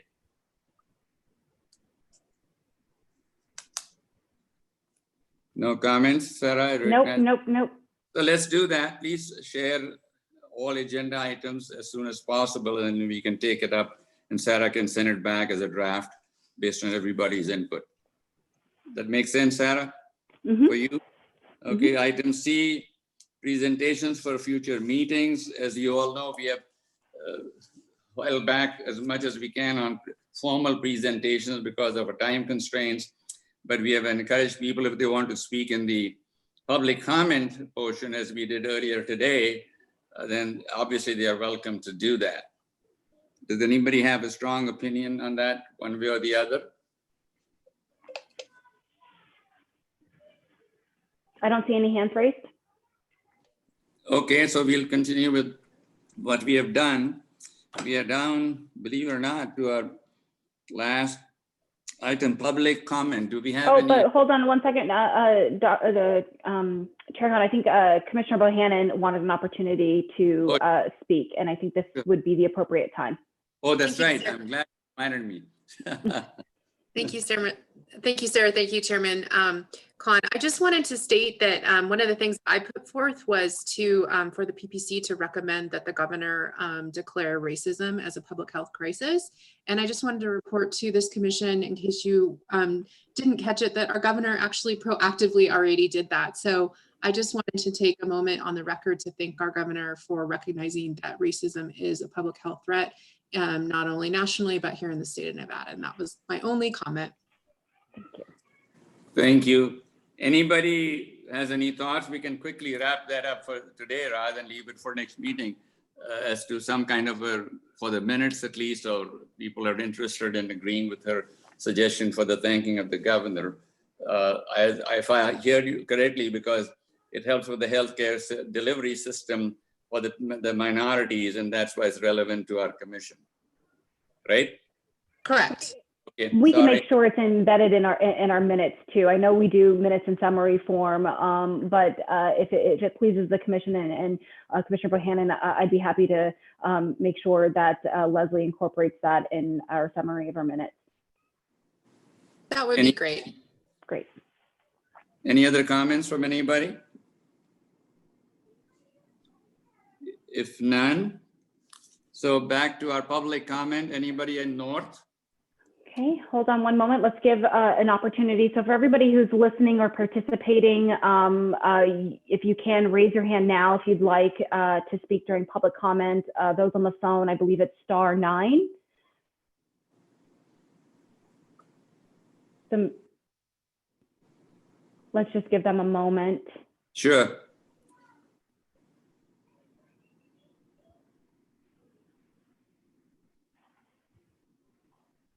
Okay, Chair Khan, I don't see anybody indicating a desire to speak. All right. Anybody in the South in public comment that is recognized or registered? Same. None? None. Okay. Thank you very much, commissioners. Any other thought before we get a motion for adjournment? I think we are okay with time. If none, I'd entertain a motion to adjourn. This is Mason. I'll make a motion to adjourn. The second? I'll second. Thank you. Any opposed? I guess none. All right. All right. Thank you very much, everybody. I really appreciate how well we have worked together, and I hope this will continue and we can making progress. Thank you. Thank you, Mr. Chair. Bye. Bye, everyone. Bye-bye. Bye. Bye. Stay safe.